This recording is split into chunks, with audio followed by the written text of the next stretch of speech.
All right. Here we go, back again on the other side of the coin. All right, we are back again on the other side of the coin, and here we go, ladies and gentlemen. Here we go. Not like Fabrizio Romano, like the way he says, here we go. I'm more excited about the blockbuster match that's coming up for us. We are literally, and I've been sort of saying this all throughout the past few days, we are 90 minutes away from reaching a Champions League final yet again. But before we unpack all of that, so much to unpack, we're going to start from the Thomas Tuchel press conference. Andreas Christensen said a lot of things about tactical side of things, which I'm sure Ryan is buzzing. So we're going to talk about that, how he talked about, we are annoying without the ball, but with the ball, we want to play football, which was very, very interesting to hear from him. And obviously, thank you so much to Live Chat for joining as always. Today's special occasion, and I'm going to carry this on for tomorrow as well. Hopefully we win. I'm going to provide the link so you guys will be able to join in and provide your 2 to 3 minutes reaction. Please keep it to about 2 to 3 minutes because we've got a lot to talk about, but I want to provide the link so you guys can join in on the act, because I believe today every one of you guys deserve a voice. So that's going to be fantastic. But before we get into all of that, RJ, my man, how you doing? Buzzing like yourself, Miz. It's 1 a.m. I've got the coffee out. I've got the notebook here. It's all happening, my friend. It's absolutely stoked. I can't wait. Like you said, 90 minutes away from arguably the biggest game over the last decade for us. But like all good managers say, let's just take it game by game and go in there with some confidence and try to pose our style of football, which, touch wood, has been good for us. So buzzing to get into it with you great champions and the live chat as well. Absolutely, man. I mean, ladies and gentlemen, 1:10 a.m. in Sydney, RJ and I, we are up and we're doing this. This is what the fans are all about. Worldwide Chelsea. Do you know what I mean? Like, we have a global reach. It's unbelievable. Taryn, my boy, how you doing? Well, I'm absolutely amazing. Tomorrow, we could potentially, at the end of the day, like 10 o'clock UK time, we could be in a Champions League final. Like, absolutely incredible scenes. Like, first time since 2012 that I felt so confident and so happy to be. I've taken a leaf out of RJ's book today. I've got the notebook out. Huge preview today. I've got the pen out, got the notebook. The panel's doing the homework these days. The panel's doing the homework. See, look, I've got some notes already. I'm really glad. I'm not a coffee guy now. I've got water here, so I'm really excited to get into it with a great panel, great live chat guests, and yeah, what's not to love. Brilliant. Ryan, my boy, you must be buzzing with all the tactical stuff we're going to talk about. Ryan, how's things? Yeah, I'm buzzing. It's currently 11 a.m. where I'm from, so I have my decaf coffee because I'm already too hyped up. So if I get that caffeine in me, I don't know what I'll be saying. I'll be saying madness, and then I'll jinx us. So on a real though, I'm really happy and excited to be here, and I can't wait to get into it. And I can't wait for tomorrow, to be honest. Brilliant. Already we've got quite a few people on. Ladies and gentlemen, just stay tuned. I will provide that link sometimes very, very soon. We're going to just kick things off. First of all, talk about the press conference. I will provide the link somewhere in between so you guys can, start coming into the channel and provide your reaction. So stay tuned for that. Boys, let's get straight into this. I want to talk about the Thomas Tuchel press conference, first of all, then talk about the Andreas Christensen press conference. First of all, RJ, Thomas Tuchel was asked about that. The women's team, they're already in the Champions League final from the women's side of things. So how big of an achievement that would be for the men's side to also make it to the final. And as an organization, as an institution, Chelsea as a club, that's phenomenal. Didier Drogba, I believe, tweeted, I can't remember, I think it might have been Didier Drogba or Demba Ba, I think it might have been Demba Ba, who tweeted and said that, is there a team that has ever done this where the women's team and the men's team have actually gone to the Champions League final and, I don't know, possibly win it? But what a great moment for this club to have both the sides, the women's side and the men's side, performing at the highest level. Yeah, I actually really liked how he's brought the whole club philosophy, not the us and them sort of mentality. I think his direct quote was, "We are very happy. We are one club. Hopefully they can finish the job." And I just think it's such a great thing to see in general that the women's game is getting the due credit it deserves, because admittedly, from my end, I've only recently just started to follow more and more, and perhaps Chelsea's been the figurehead of that because of how successful they've become. But I think a few of our colleagues, from my colleagues at least at the Chelsea Social, they've been really good at promoting the women's side of the game. Yeah. It's really good to see that Emma Hayes has done a really wonderful job with that team, with our fellow Australian, Sam Kerr, also spearheading that attack from the women's side. So, yeah, it's a phenomenal achievement that they've been able to put themselves right at the forefront of Europe's best, and hopefully the men's team could go alongside it. But it's just great to see that Tuchel and Emma Hayes are in conversation to have that whole one club mentality. So fingers crossed we're successful across all fronts and not just the men's or the women's side. Yeah, 100%. Let's celebrate from all fronts, as you're saying, RJ, not just the men's. I think women's side deserves a lot of praise. And, Thomas Tuchel, I think, has mentioned as well a few times that we need to probably emulate them. They don't need to emulate us. They're winning everything, so we need to emulate them. So they're setting the standard, which is fantastic. Taryn, let's move on further into this press conference. This press conference was brilliant, honestly. There was so much to talk about. He was asked, can you take confidence of the first leg, and are you confident moving into the second leg? I've been doing a lot of prop. You would have seen. I've been going around putting my chest out and saying we are 90 minutes away. We can win this. We definitely can beat them. And sometimes fans come in and they're like, "Oh, just calm down, Miz. You know what I mean? Just don't disrespect Real Madrid so much, this and that." But Thomas Tuchel said you need to feel it. You need to vision it. You have to feel that you can do the job. You have to feel you can move and beat Real Madrid and go to the final. So if you're not feeling that way, you're not going to make it. So how do you read that? I found that very, very brilliant from the manager to say that, the players need to feel it. And I feel like the fan base needs to feel confident that we can do the job. Yeah, I feel like Thomas Tuchel has a lot of respect for Zinedine Zidane and Real Madrid. Even Andreas Christensen has mentioned, and even though they're not the same team from 2017, 2016, they still have players there who know how to win these games. But what I will say is these players all seem to have a lot of confidence. Like, they're not shy of it. Even Thomas Tuchel, even though they're wary, I feel like what's kind of overhauling all of that is their confidence that, we have a very good system. We're capable of beating these teams. We're very confident in our abilities. We know our jobs in the system at the minute. So I'm really happy. And I say it makes the fans even more confident as well, seeing our players who represent our club being, really confident in such a late stage of one of Europe's best club competitions. They're so confident. And it almost feels like we're up there again with, the best elite teams in Europe, that we're not scared of facing anyone. Real Madrid, Atletico Madrid, Porto, whoever we face, Man City, I'm sure we won't be scared. Even in the press conference for Man City, Tuchel was saying, we're wary of them, but we're so confident in ourselves at the minute. We're getting these results. We're grinding out wins.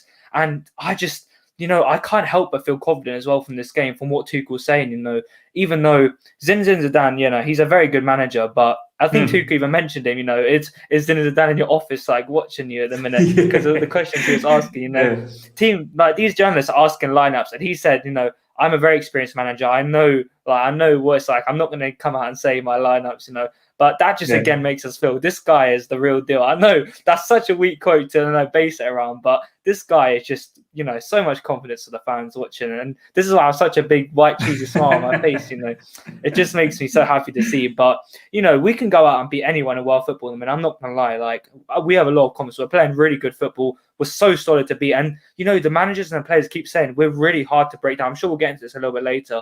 But, they keep saying we're so hard to break down. We want teams to feel scared when they're coming up against us. That's the kind of mentality that we need at this football club. We're a team who has a very good winning mentality, very good owners, a very good board, and always great managers who are hard to play against. So all I can say is I'm very confident going into this game, and the players clearly are as well. I'm sure you guys are as well. No, 100%, man. I've been probably too confident. That's probably the issue. I feel like we can 100% do the job, and we're going to talk about it. There's been some more questions in the press conference in regards to that, why we're feeling so confident. Ryan, first tactical question that was asked in the press conference was, are we worried as to how Real Madrid's going to set up? Are they going to set up the same way as they did in the first leg? They asked, Thomas Tuchel, is it going to be how are you going to sort of play them with 5-3-2, or do you expect them to go back to a 4-3-3? And Thomas Tuchel said it doesn't matter what formation they go on with. Obviously, he probably predicts Real Madrid to move back to a 4-3-3. Doesn't expect them to be that 5-3-2 sort of formation, or whatever the formation that we're playing. Sort of they mimicked it. But what he said, Ryan, the other part, which was so crucial for me to realize, was that he said, every formation has its strengths and weaknesses. So, whether you go to a 4-3-3, it still has its strengths and weaknesses. And the biggest factor is do not get isolated from yourself. So do not let any of the players get isolated. And at the same time, try and find ways to isolate the opposition players. I found that very, very interesting from Thomas Tuchel, that's what it comes down to, Ryan, doesn't it? Like, the whole tactical battle is try and find that one weak link where you can hone in on and really penetrate them, but at the same time, ensuring that your weaknesses are well covered. And in recent times, we've seen that our formation allows us to be so compact in regards to keeping our weaknesses intact. So what do you think about those comments from Thomas Tuchel? I think it's right. The system on paper, it doesn't really matter. It unfolds how it unfolds in big teams. And a lot of managers love to play with a certain formation. They love to transition into midfield with a different formation, and then transition into attack with a different formation, and fall back into defense with a different formation. So sometimes teams use about 4 different formations, although they start with one on paper because they formally have to before a match. But that's just formalities. So I don't really look into formalities. I think us as a team, we have the personnel that our center backs could be could be left backs or right backs. So we could also change from a back 3 to a back 4. Many times during a game, our midfielders could be central midfielders, or they could be wingers, or strikers could be strikers or false nines. So we have the personnel to do that. So I think Tuchel is right on that. And about isolating players, the way I looked at it is not really about weaknesses. Well, I didn't watch the press conference, so I could just talk of what you say. But the way I see it is Tuchel loves to compact one area of the field and then leave gaps on the other side of the field. He loves to build play on either the right hand side or left hand side, and then penetrate. And it all comes from quick pass and decisive runs. And as Pep says, not only about moving the ball, it's about moving on the opposition's players where you want them to be. If you move the opposition's players, then you'll get space for our players to make those runs in behind. So one thing, I think that's something that we're going to do. And with Tuchel, I don't know, he talked about Sergio Ramos yesterday, was it? He said that it's going to be a difficult job for him if he doesn't have a striker on him to mark at all times. So as we see again, isolating them, playing with space, trying to move Ramos out of his position, sucking him in to try to mark Kai or Pulisic, and then before you know it, Werner is running in behind. So this is what we need to do, and I think that we are well drilled. And I just want to add something to the hype. You said you're confident. I think it's one thing to respect Real Madrid. It's a next thing to respect ourselves for the work we've done for the past few months.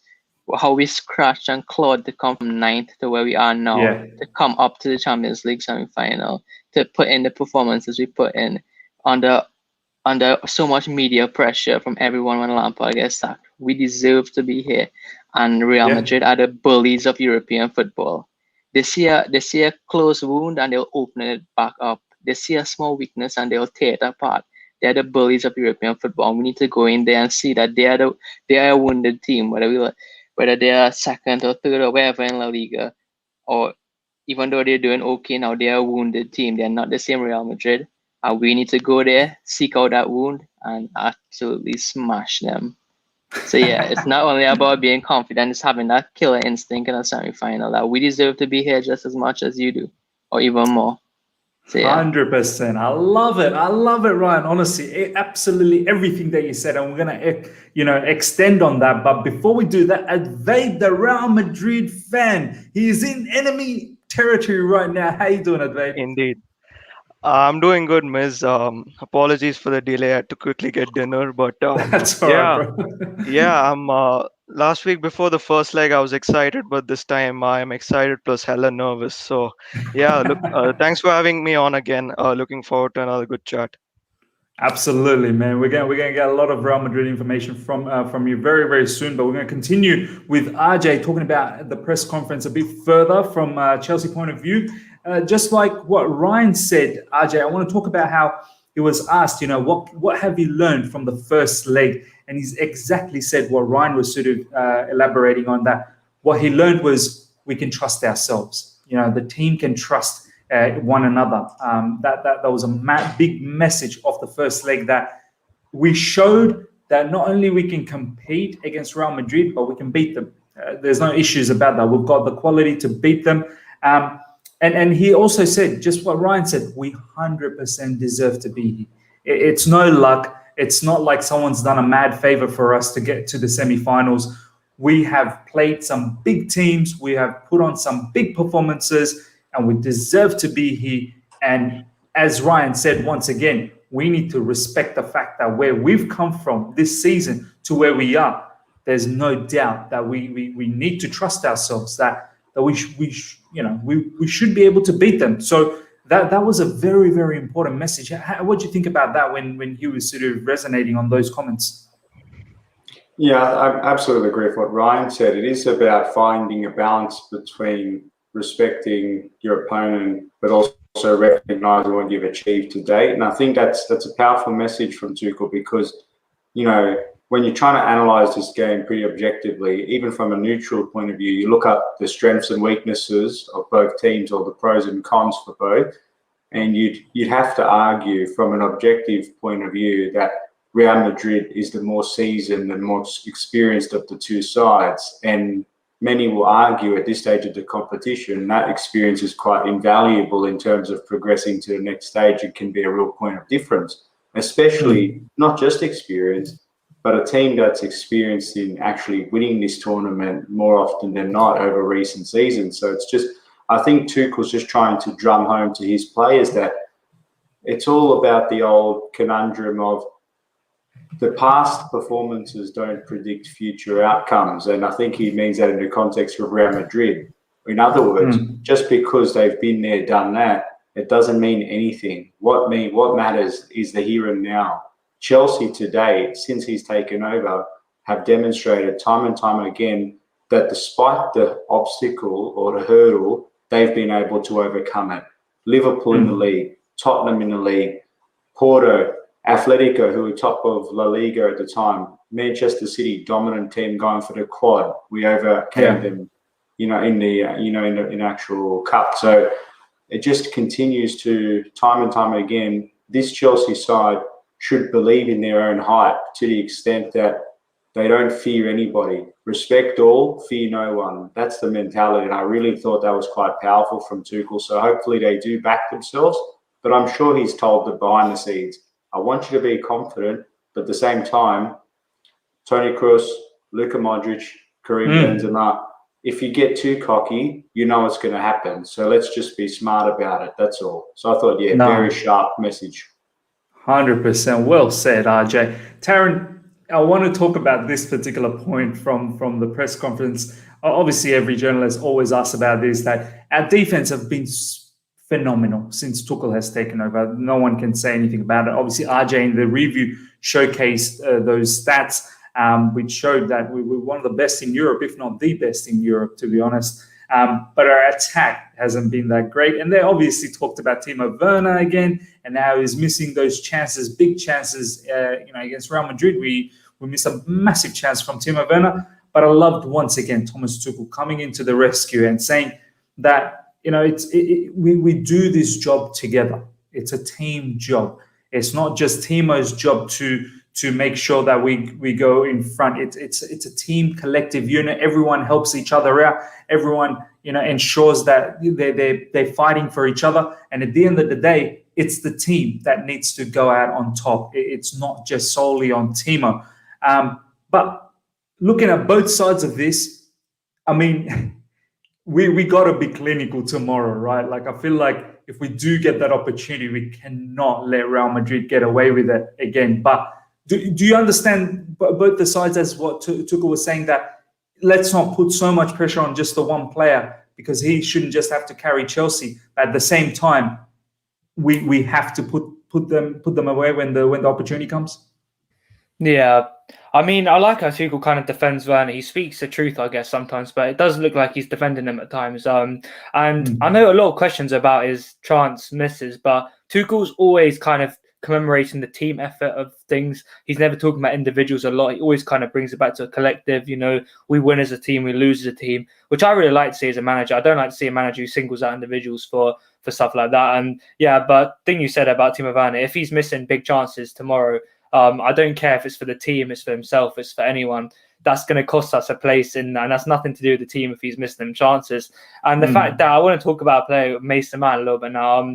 Mason Mount has now made himself second in the Premier League chart, so his chances created above Jack Grealish and Kevin De Bruyne, which I think is enough to say for himself that he's creating all these great chances. And I don't think that's to do with the team effort that Werner's missing at times, but still, I don't think that the whole thing about Werner is a lot of media spotlight is on him now. He's like missing big chances in games, causing us to, the Real Madrid miss was probably a big factor for many fans to say, if we would have gone on and lost 2-1 tonight, 3-1, if Benzema would have scored that shot off the post, then it's not great for the team in the end, is it? If he's missing these big chances. But what can I say about Timo Werner? A lot. Then I think every time he plays, he looks like he keeps going. If he misses a chance, he's not. We've seen strikers in the past. Yeah, he never drops his head. He never drops his head, does he?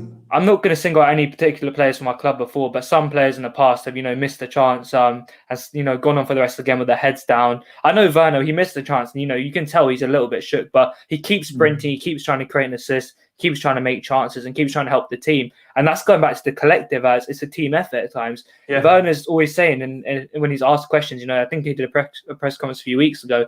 I think it was on a Chelsea YouTube channel when it was kind of saying, when they were kind of saying that, if you miss chances, he's saying, I don't care. We're winning as a team. I'm getting assists. I'm winning penalties. I'm doing other great things for the team. So as long as we're winning and we're doing well, then I don't really care about my own form. I care about the team more than anything, which I love to see personally from Timo Werner. I really like to see that. He seems like a huge team player.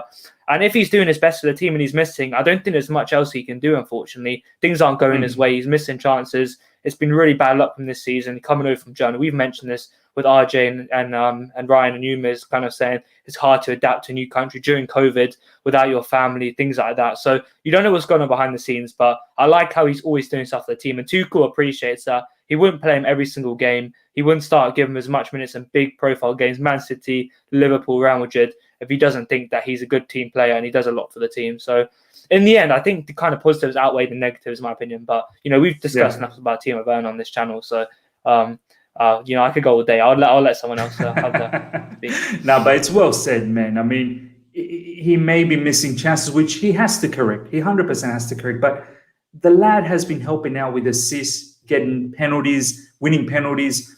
And yeah, as you said, it's a collective effort, and he's not put his head down, which is fantastic. Advade, let's get you into the show. Thomas Tuchel was asked about the return of Sergio Ramos. What I want to ask you is a couple of things. Firstly, how did the Real Madrid fan base, you would have probably followed some of their, social media pages and the people that cover the news for Real Madrid. What was the feeling off the back of that first leg, which was probably a more positive result for us as opposed to Real Madrid being at home? And especially that first half, we looked very dangerous, a lot more dangerous than you guys. Should have put you guys away for at least 2-3 goals. We didn't do that.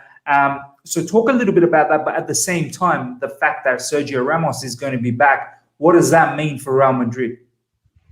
So yeah, at the back of first leg, I feel the major consensus that I could see from the fan base is that obviously, when you look at the first 25 minutes, you guys really dominated the game, because I'd say Marcelo's really out of position, and then you guys really took your chances in creating those goal scoring opportunities. Of course, a lot said about Werner's miss, and Pulisic even got that goal. So I feel like looking at the first 25 minutes, I thought that we could have easily been 2 or 3-0 down, but then it was just 1-0. And after the first 25 to 30 minutes, I feel like we picked up. We realized that we can't go about this game like this because Chelsea is a really competitive opponent. So I feel like of course Benzema got that crucial goal, not away goal, crucial Yeah. goal for us, and yeah, that leveled things up. And I would say like the general opinion from the fan base was just that when you look at the first 20-25 minutes, you're kind of relieved that it was a 1-1 draw and not like a loss, Yeah. like a 3-1 or 2-1 loss, which could very well have happened, but it didn't. So it was like a fair enough result, I would say. I said the same thing when I hopped onto your stream as well. It was a Mm. fair enough result, and it could have been way worse. And in the second half, we kind of picked up the midfield look a little, coordinated and stuff. But then, at the end of the day, it was 1-1, and I'd say, it's a fair enough result. And now it's all to play for in the second leg, and more pressures on us because we need to score. Because if you guys Mm. keep a clean sheet, you're still through to the final on away goals. So that's the most important takeaway, I would say. And talking about Sergio Ramos, yeah, he's been training for about a week now, and Mm. Is he he could is have he got. expected to start at Vade? Like, will Yeah, he start? yes. Reliable reports say that he's going to slot in right into the lineup because Varane is Mm. out injured. So yeah, I mean he's been training for a week now, and he could have actually featured at the weekend game against Osasuna, but then reports Yeah. said that he delayed that and he wanted to work on his fitness even more so that he can be ready for Chelsea, which is obviously a more important fixture. And so yeah, as per reliable reports, he's gonna slot in right into the lineup, and I won't be surprised if he plays about 60 to 70 minutes. And Mm. like in the first leg, obviously we didn't have Sergio Ramos, but then now when he's back, I feel like some people in the fan base or in probably in Chelsea's fan base as well, they kind of you know sometimes they don't realize the effect that Sergio Ramos has on the squad, Mm. because he's the captain after all, and he's an absolute leader, an absolute he's hungry for winning that trophies. It's Mm. been the three-peat the Champions League, with the Bro, final. he's one player for you guys. I still remember, literally, clawed back. Was it against Atletico Madrid where he scored that Yep, equalizer right at the end? I mean, this man does 93rd not. minute. He does not give 93rd minute. up. He does Yep. not give up. So he brings that hunger and that fighting spirit to the team, and it's not just himself, showing that on the pitch. He brings that on his teammates as well when he's the captain. Mm. He motivates them to fight for it all, and I think that's something that's underrated aspect of Sergio Ramos. He's not only a fantastic defender, and he also has that aerial threat and also the attacking, the chances that he creates with the set pieces and all that. But this is the main thing, he really motivates his teammates, and I would say Real Madrid with Sergio Ramos is, a notch above. I have to say, I would go as far as Yeah. saying that, because Sergio Ramos is that big of an influence. So although he might not be, completely match fit, he's played only 3 games in this year up until now. But then I would Mm. say his presence on the pitch would make a huge difference for us. And how many ever minutes he gets, I'm sure he's either defensively or offensively, he's gonna make that difference. And personally, I'd like him to be more defensively solid, because Mm. you guys have a good attack, a lot of options, a lot of pace in the attack. So I'd want him to be defensively solid as a priority over, obviously he will go out there and try to win those headers and get that header into the Chelsea's net. But then I'd want him to be a little more defensively solid. So yeah, it is a huge boost for us that Sergio Ramos is back. That's the simplest way to put it.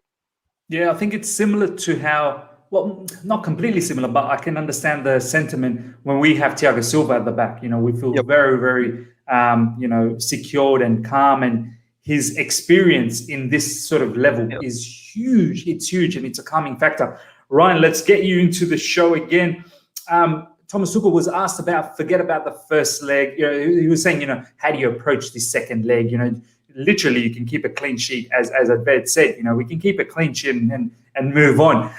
But Thomas Tuchel said that you got to forget about the first leg, and you got to move into this leg just like the first leg really never happened, and you got to move in for the kill, and you got to move in to win. And he said, "This is the only way I know. I don't know any other way. I don't play defensive football. I go out there and prepare for a win." That was so once again powerful for me to see that, because a lot of managers, would have said that, yeah, maybe we can be a little bit conservative, maybe we need to be defensively a bit more focused, da-di-da-di-da. But this man, Ryan, I remember after the first leg, you were filthy, Ryan. You had it. You were not happy in the review. But it seems like Thomas Tuchel is in the same sort of mode where he's thinking this second leg, it's all from scratch, from zero. If any of the boys think that we can just hang on, Real Madrid will probably get the victory. How do you see this from your perspective? I see it that he's definitely right, but the way it plays out on the field tomorrow, it may not look as all-out attacking football. We know that we are best at counter-attacking. Let's not make any mistakes about it. If we can easily switch from a 3-5-2 to a 5 up top or a 5 in the back. We always have 5 players waiting in the back, whether it's 3 CBs and 2 CMs waiting for transitions, and we can easily go back to a back 5 with 3 CMs, a 5-3-2. So I see that we won't allow Real Madrid to play, but if they come with that intensity and they start with that intensity, we're going to press them. We're going to allow them to come. We're going to win back the ball in dangerous areas, and we're going to outnumber the defense. And we're going to get those chances again. So it may look like we sit back and we allow Real Madrid to attack, but I think it's just a strategy. It's attacking football, but in our way. Attacking football doesn't necessarily mean 6 persons attacking against a low block. Attacking football means sometimes you draw players in, you create that space, and you attack that space. And that's what Mourinho does so well too. Mourinho won so much trophies doing that, together with having a stable and a solid defense. And I think that Tuchel has found that balance. He doesn't, we talk about suffer ball, but we don't mind suffering. That's something we welcome, and that's instilled in our players, and we can hang on. There are times we are 1-0 up and we'd feel nervous. Sometimes we'd be 2-0 up and we'd feel nervous under previous managers. Now we don't feel that nervous energy anymore because we've been so solid. Our players have gotten accustomed to suffering throughout periods of the game and having confidence that they won't concede. And not about losing focus. They are focused, but they have that confidence about them. I think that tomorrow we're going to get those chances. We're going to attack them, but in our way. And it's going to be very strategic. I think Tuchel is going to suck them in, and they have no choice but to try because we are on top. And I think that we will get those chances again. It doesn't matter how we set up, how we get those chances. As I said, our wingers can become strikers or midfielders. Our wing backs can become wingers or just defenders. It doesn't matter to us. Once we get those spaces, we will penetrate them. It's if we finish those chances. That's another question, and I think we will. I have that confidence. I'm only getting good energy. And I'm going to put out good energy. I'm not going to doubt my players before a huge match. I have confidence in them. They have done me so much proud over this whole season, and we're gonna do it. I love this, Ryan. I really love this. They have done us proud, and we've got to back them. We cannot sit here and be negative about it. We've turned this season around unbelievably. We've got over 40 people logged on right now. Please smash the like button, helps the video out a lot. And yeah, keep commenting. I will provide the link very soon, just after we go through some of this press conference stuff. I will provide the stream link so you guys can join in on the act and give us your opinions. Keep it to about 2-3 minutes, guys, because we've got a lot of things to talk about in this particular preview. I want to include each and every one of you guys in this stream, so I will provide that link very soon. We've got here the Bulls saying we can't afford to play for nil or draw. I won't be surprised if Madrid do a Porto scoring at the last minute. Very risky if we have that mindset tomorrow. 100%, man. Honestly, that scares me. If it's 0-0 and then Real Madrid scores a 90th minute goal, which is absolutely going to be heartbreaking for us. Honestly, I don't want to think about that. Double, please. Less of that. Honestly, I don't want to think about that situation. RJ, Andreas Christensen's press conference was just as interesting as well. Very well spoken. Andreas Christensen. I mean, it makes sense. The lad has literally just grew up in London. Honestly, so many years being there. He was asked a very good question, and I've been thinking about this, right? And he was asked that 2012, the lads that won it back then, your Didier Drogba's, Lampard's, Terry, Ashley Cole, a whole heap of other players that won during that time, Peter Cech, they became legends. They've left a legacy for us. We all now look at them and talk about them like massive, massive legendary players for us. So Andreas Christensen was asked, if you guys go on and do similar thing and win the Champions League, do you start feeling, yourself into that legendary factor and having that legacy? And I feel like even though Christensen sort of navigated away from that question, didn't want to put too much limelight on it because some of these young players are still very, very young. But I feel like there is some truth behind it. I think once you win yourself a Champions League, RJ, down the track, us fans, maybe couple of years down the track, 5-6 years down the track, we will look back at this team, the likes of Mason Mount, Reece James, Kai Havertz, Timo Werner, Hakim Ziyech, obviously Christensen, Rudiger, and all of that. We will look at them like, yeah, that was a great team that won us the Champions League. I mean, is that how you will feel as well down the track? That's the feel that you will get? Like they will leave a legacy if they go on to win the whole thing? Yeah, for sure. I think any team that comes out and ultimately wins the big dance, you do set that legacy because at the end of the day, there's enough quality in this competition that you can't fluke your way to the very end result. Like you can argue over one leg or during a group stage, you might get the shock result here or there.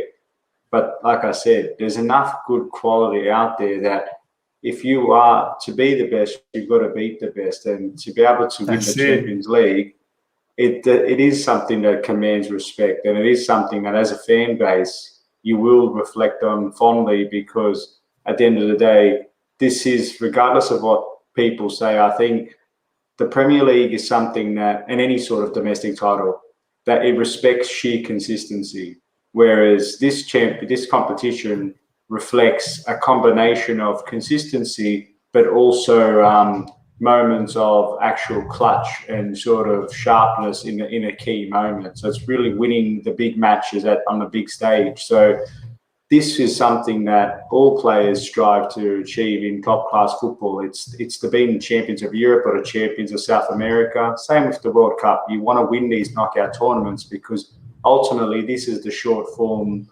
tournaments that help govern who is the best, and there is no disputing that. So for Christensen and co, like you said, those players there, regardless of what happens there on after, you named a couple of legends in 2012, the Fab before in many senses, Cech, Lampard, Cole, you name them. They were class, superstars. But then you had other unsung heroes during that time, Ryan Bertrand, Salomon Kalou. These players here, they all played their role, and they're not looked at in the same light as those other players. But I tell you what, players and fans will always look back at those other guys and realise they all played their role to help the team win the big dance. And with our guys now, David Luiz, Gary Cahill,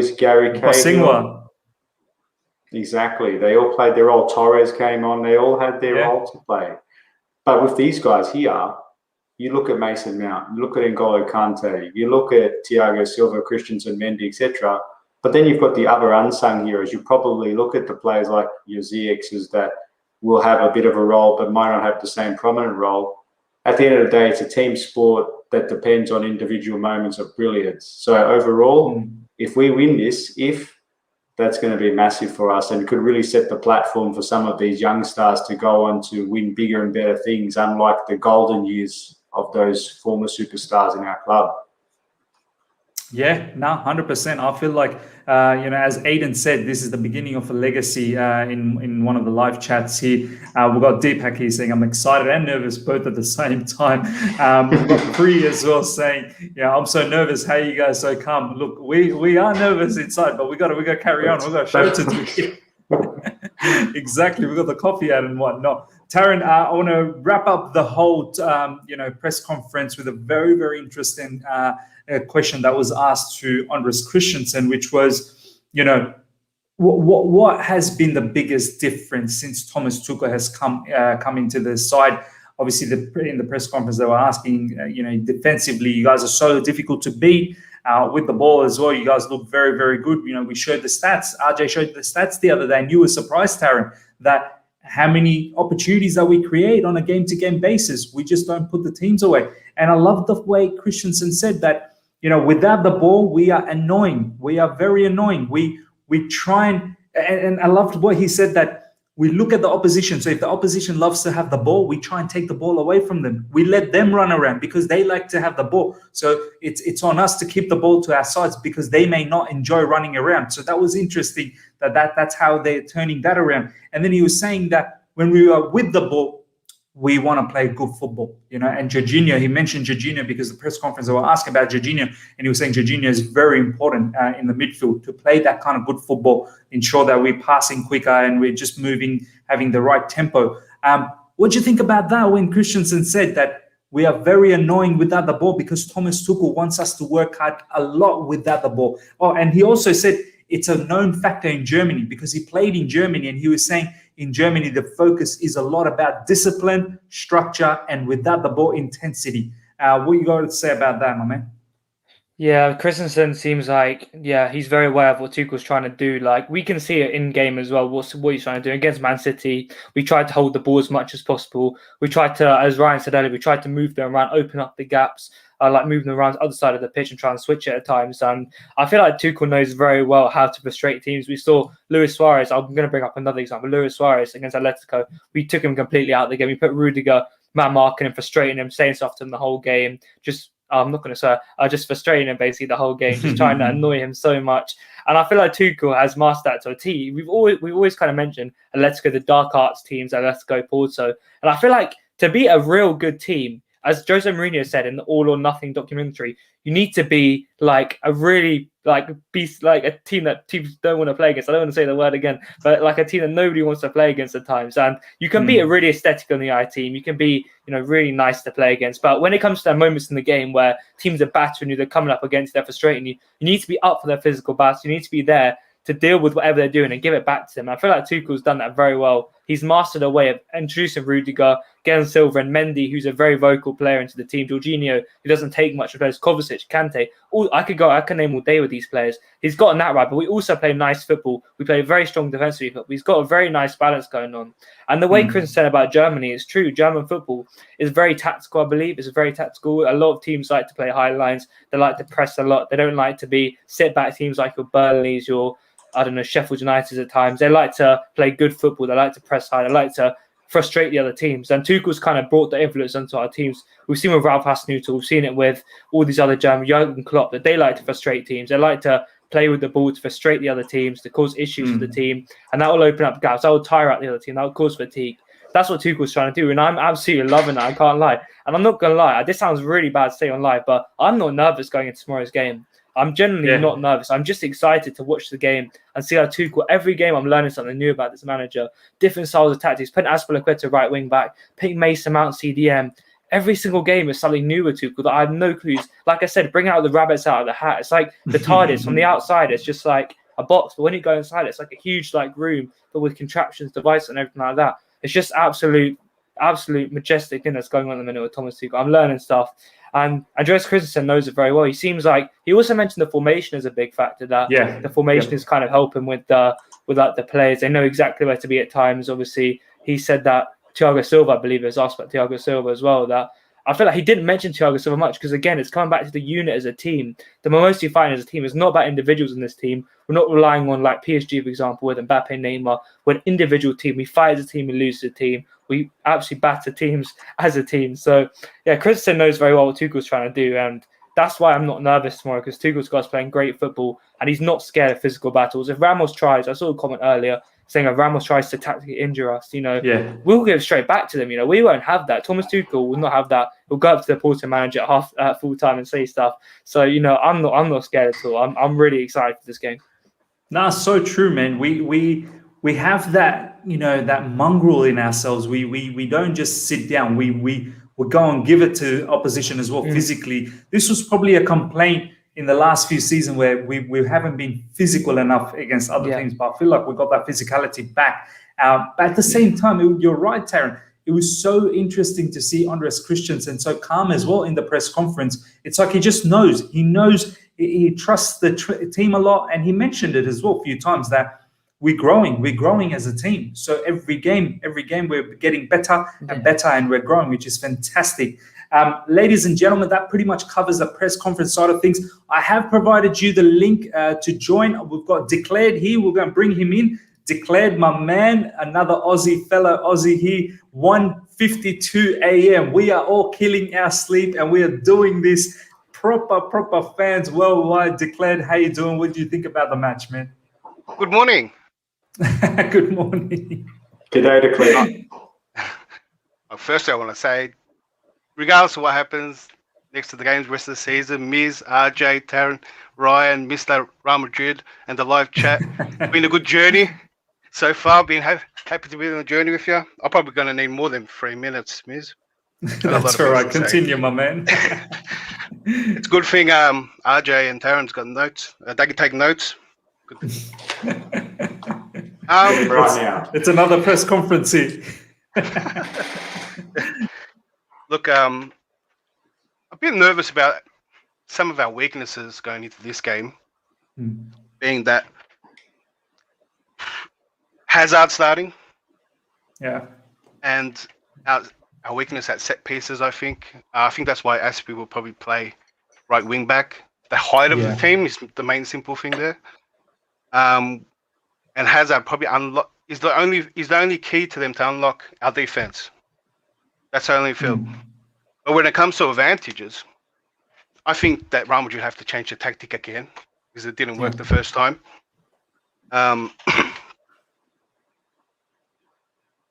What else do they do? And their injury, they're riddled with injuries. We need to bring intensity. Honestly, I want to see Werner start, and I'm tempted to see him make Mendy and Ramos, who's rushed back from injuries, clearly, and see how they're going to go against Werner. Very true. Very true. If we bring that intensity, they might not even last the game. They're rushing back a lot of players. They're not used to like the EPL. Well, as Advaid said, Declared, Sergio Ramos has only played 3 games this year. So there's a high intensity game for someone to just play only 3 games this year and come into the semi-finals of Champions League. Yeah, it's clear that they're rushing him back. Like if Varane was fit, I don't think they will start him. Yeah. He does bring a presence, but I think because of all this, they're going to throw the kitchen sink straight away. They're going to come out of the block. If we can hold out or even get a goal, we can make it. I think that we'll be better off as the game goes on. We'll be better off. They're going to be good for 1 half, 60 minutes, I think, and then we could outlast them.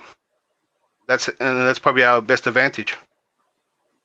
Yeah, It's quite interesting. I think I get your point that they're probably thinking they've got to start fast because they haven't got the legs to make it.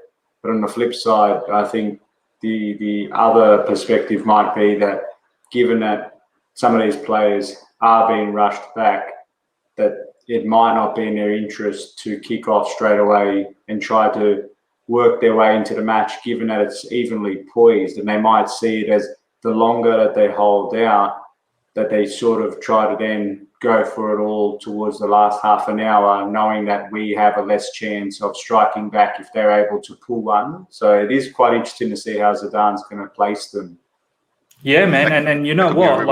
It's so well said by Declared that they do have a lot of players that are not completely fit, and if we play with the intensity that we did in that first half, really ran them ragged, they could start getting tired very, very quick, some of these players. And at the same time, even Advaid would probably agree, they need to come out of the box very quick as well. And how much energy can they maintain throughout the match, playing like that, which is going to be very, very interesting as well. Declared, my man, thank you so much for your time and thank you so much for your input. I'm sure we're going to continue seeing you in the live chat, but hopefully we have a party tomorrow, my man. Make sure you're there. We're going to have a massive party if we make it to the final. I'm there 100%. Take care, See my you man. guys. Take care. See you, Declan. Brilliant, brilliant. That was really good to hear from Declared. Let's now start talking about Advaid. Let's talk about some team news now. Advaid. Obviously, Sergio Ramos is back. Mendy is back. Raphael Varane, we heard that he's not fit. Fede Valverde, I think he's in the squad, but he may not feature. He's just been Yeah. cleared from the disease. But any other news from your perspective? Obviously, you expect Eden Hazard to start as well. I mean, just talk us through what Declared said, which made sense. Some of your players, even Eden Hazard, they have not played enough games. I mean, are they really up for this high intensity game? I know you may not have any other options, but from a fan's perspective, how you feel about some of these players and their fitness? I mean, to be honest, I can agree with Furlan Mendy. He has been sort of rushed back because, and Fede Valverde as well, because, of course, Furlan Mendy has only had few training sessions with us, and he wasn't even there for the weekend's game against Osasuna. It's just after the game that he started training, and he's already in the squad. So I can see that the point he made about being rushed back, but then with Ramos, I mean, he's been training for a week now, and he also had COVID before that, so his injury recovery has been delayed by a bit. So I Hmm. feel, and he's been in shape for a long time now. So I feel Ramos, of course, he can't be match fit. I mean, as I said, he's played only 3 games this year, and yeah, I mean, he tried to give his best, but then I can understand he can't be match fit. But then I feel like given the game, given the what's at stake with this game, the semi-final of the second leg, I feel like with the left back situation that we have with Marcelo, who was admittedly very poor in the first leg. I mean, he really Hmm. left us. He left us pretty open in the defense. He went back, made those attacking runs, but then he You just can stayed clearly there and never. see the pace is not there anymore for Marcelo. Right. That legendary Marcelo days are over. Yep, he's age has kind of caught up to him, and then he's is the way the style of play of what he was earlier and what he is now. He's more of like he tries to go and attack and then create those chances, but then when he misses, he doesn't really have the legs to track back, which is why you guys were able to exploit that. So with Mendy, I feel like yes, he is a bit rushed back, but then with what's at stake, I feel these players are. I mean, it wasn't that Mendy was out for a very long time. It was probably 2 weeks, I would say. It was a pretty minor injury, and he'd Fair been enough. playing consistently for a while since he got before he got injured. So Hmm.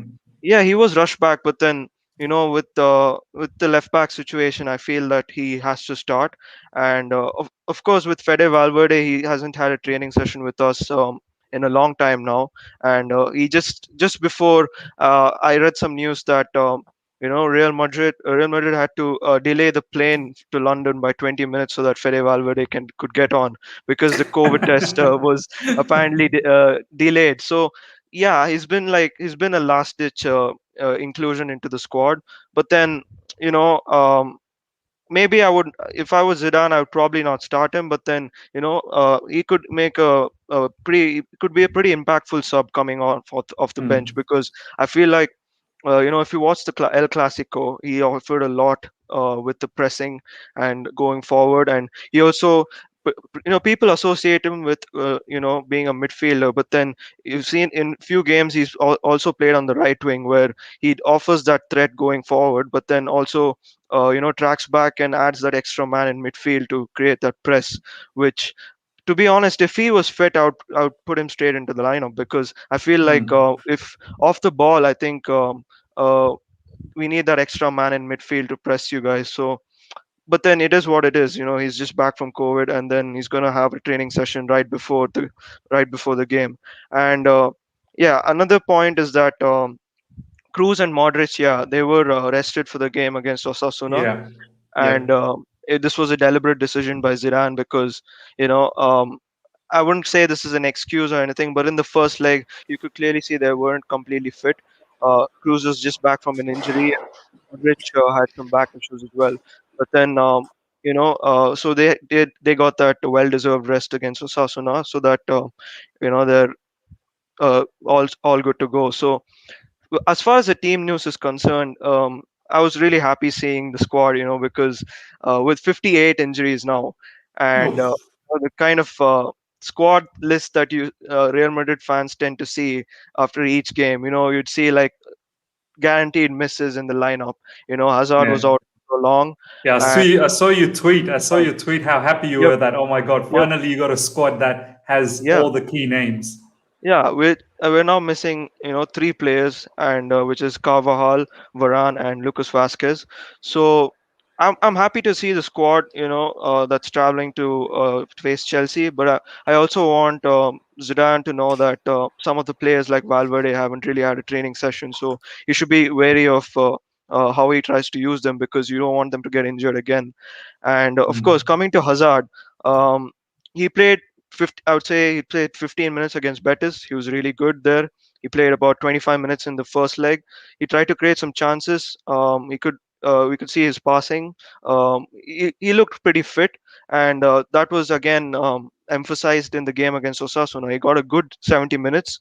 Mm. We saw good display of passing and link up with Benzema, and he also looked very fit. He was raring to go, and he was making those runs. And then he also took a La Liga is kind of physical, so he also got some knocks here and there, but then he was quick up to his feet. So you could see that he's pretty fit and ready to go. So I'm just hoping that he creates those chances with whatever time he's got, because this is a huge game for us, and I honestly feel that if he's up for it, and with Ramos back, I just touched upon the kind of leader and the mentality that he brings. And with Mm. Mendy is also he's a completely different player on the left side as compared to Marcelo. So he's gonna be, although he might not be completely fit, but then he could be a threat for you guys for your attack, especially For because sure. he offers that physicality and the defensive duties that he does. So it's gonna be a good game. I mean, from the injuries and the squad perspective, I'm pretty happy to see the squad that we've put out to face Chelsea. And yeah, it's just going to be a good game. I just hope Hazard, Cruz, all those people, all those guys, turn up and create those chances, because we need to score a goal. You guys, I mean, you Mm. don't necessarily need to score a goal, but we need to score a goal to book our spot into the final. So that really should be the motive behind the game, and also be defensively solid, because we know the kind of the threat that you guys pose. Yeah, man, it's as we've said, it's going to be a blockbuster event. Almost 80 people logged on right now. Please smash the like button. Helps the channel out a lot. Hit the like button. Supports the channel like you guys have been doing. And check out the link that is pinned to the messages in the live chat. You can join and provide your thoughts about this match. 2 to 3 minutes. Come in, provide your reactions, and you can be heard. Today is a day that I want all of you guys to be heard. Ryan, let's talk a little bit about our team news. Obviously, Kovacic is still the noticeable player that's out, but besides that, we have all the players available. Rudiger is expected to play with a mask on, so he's going to be the masked rider, which is going to be fantastic. We need that. I feel like whenever a player puts on the mask, they just become the monster, next level monster. You know what I mean? But in regards to all of that, Ryan, the biggest question is the Azpilicueta question. Advaid was talking about Mendy possibly starting as opposed to Marcelo. And lately we've been seeing, Ryan, that, Christensen's playing in the right centre-back position and Azpilicueta is playing in the right wing-back. Do you see that continuing again against Real Madrid? Because do you feel that, I suppose, Thomas Tuchel he wants to play football, but at the same time, he's not stupid. He wants to keep things balanced. He wants the captain to be there. And with Andreas Christensen at the back, adds a lot more height as well. And Christensen's been a phenomenal defender himself, so it's very difficult to leave him out. Is that what you're expecting, or are you expecting more traditional right wing back to come into the team? Well, one thing I learned about Tuchel is not to expect anything, because he'll just shock us and do the opposite of what we expect. But one thing I would say, that Tuchel's right wing back mostly does not overlap. The right wing back stays back usually to accompany one of our CDMs, to allow our other central midfielder to get forward to become part of our attacking five. one thing I realized about Christensen as a RCB is that much like Rudiger, he makes those darting runs, but as opposed to Rudiger, Christensen has the ability to link play with other attackers, to put in better through balls. He might not put in crosses, but he's really good at passing in those areas. So I think we could also see that dynamic happening if Real Madrid decide to set up a kind of low block in certain aspects of the game. Azpi as right wing back could always step into RCB positions and allow Christensen to get up the pitch. I think having Azpi as RCB does a lot for our team because it allows other players to get forward in the build-up play. Can Reece James do that? Yes. He can't do everything Azpi does, I would say. Maybe some things he can do better, some things he does worse. But all in all, I put them equal. But in a semi-final, we need our captain on the pitch. Yeah. And as you said, Christensen has done an amazing job as an RCB as of recently. He brings much more pace to the game. He has more pace than Azpilicueta back there. And he also has that aerial height and brings us more defensive solidity. But make no mistake about it. Just because Azpi is sitting back as a RWB does not mean we're playing defensive football. It's always you give one, you take one. So you take Azpi back, you're giving one forward. And best believe Kante is going to get forward again. And he's going to get him behind it. So I have no problem with Azpi playing as a right wing back. I think Christensen does a good job at covering him. If he gets outpaced and that, and I would have no problem. Speaking of Hazard also, a lot of people would question his ability now with his injury, but I think mentally, what a way to win the support of Real Madrid fans, to get them into the final.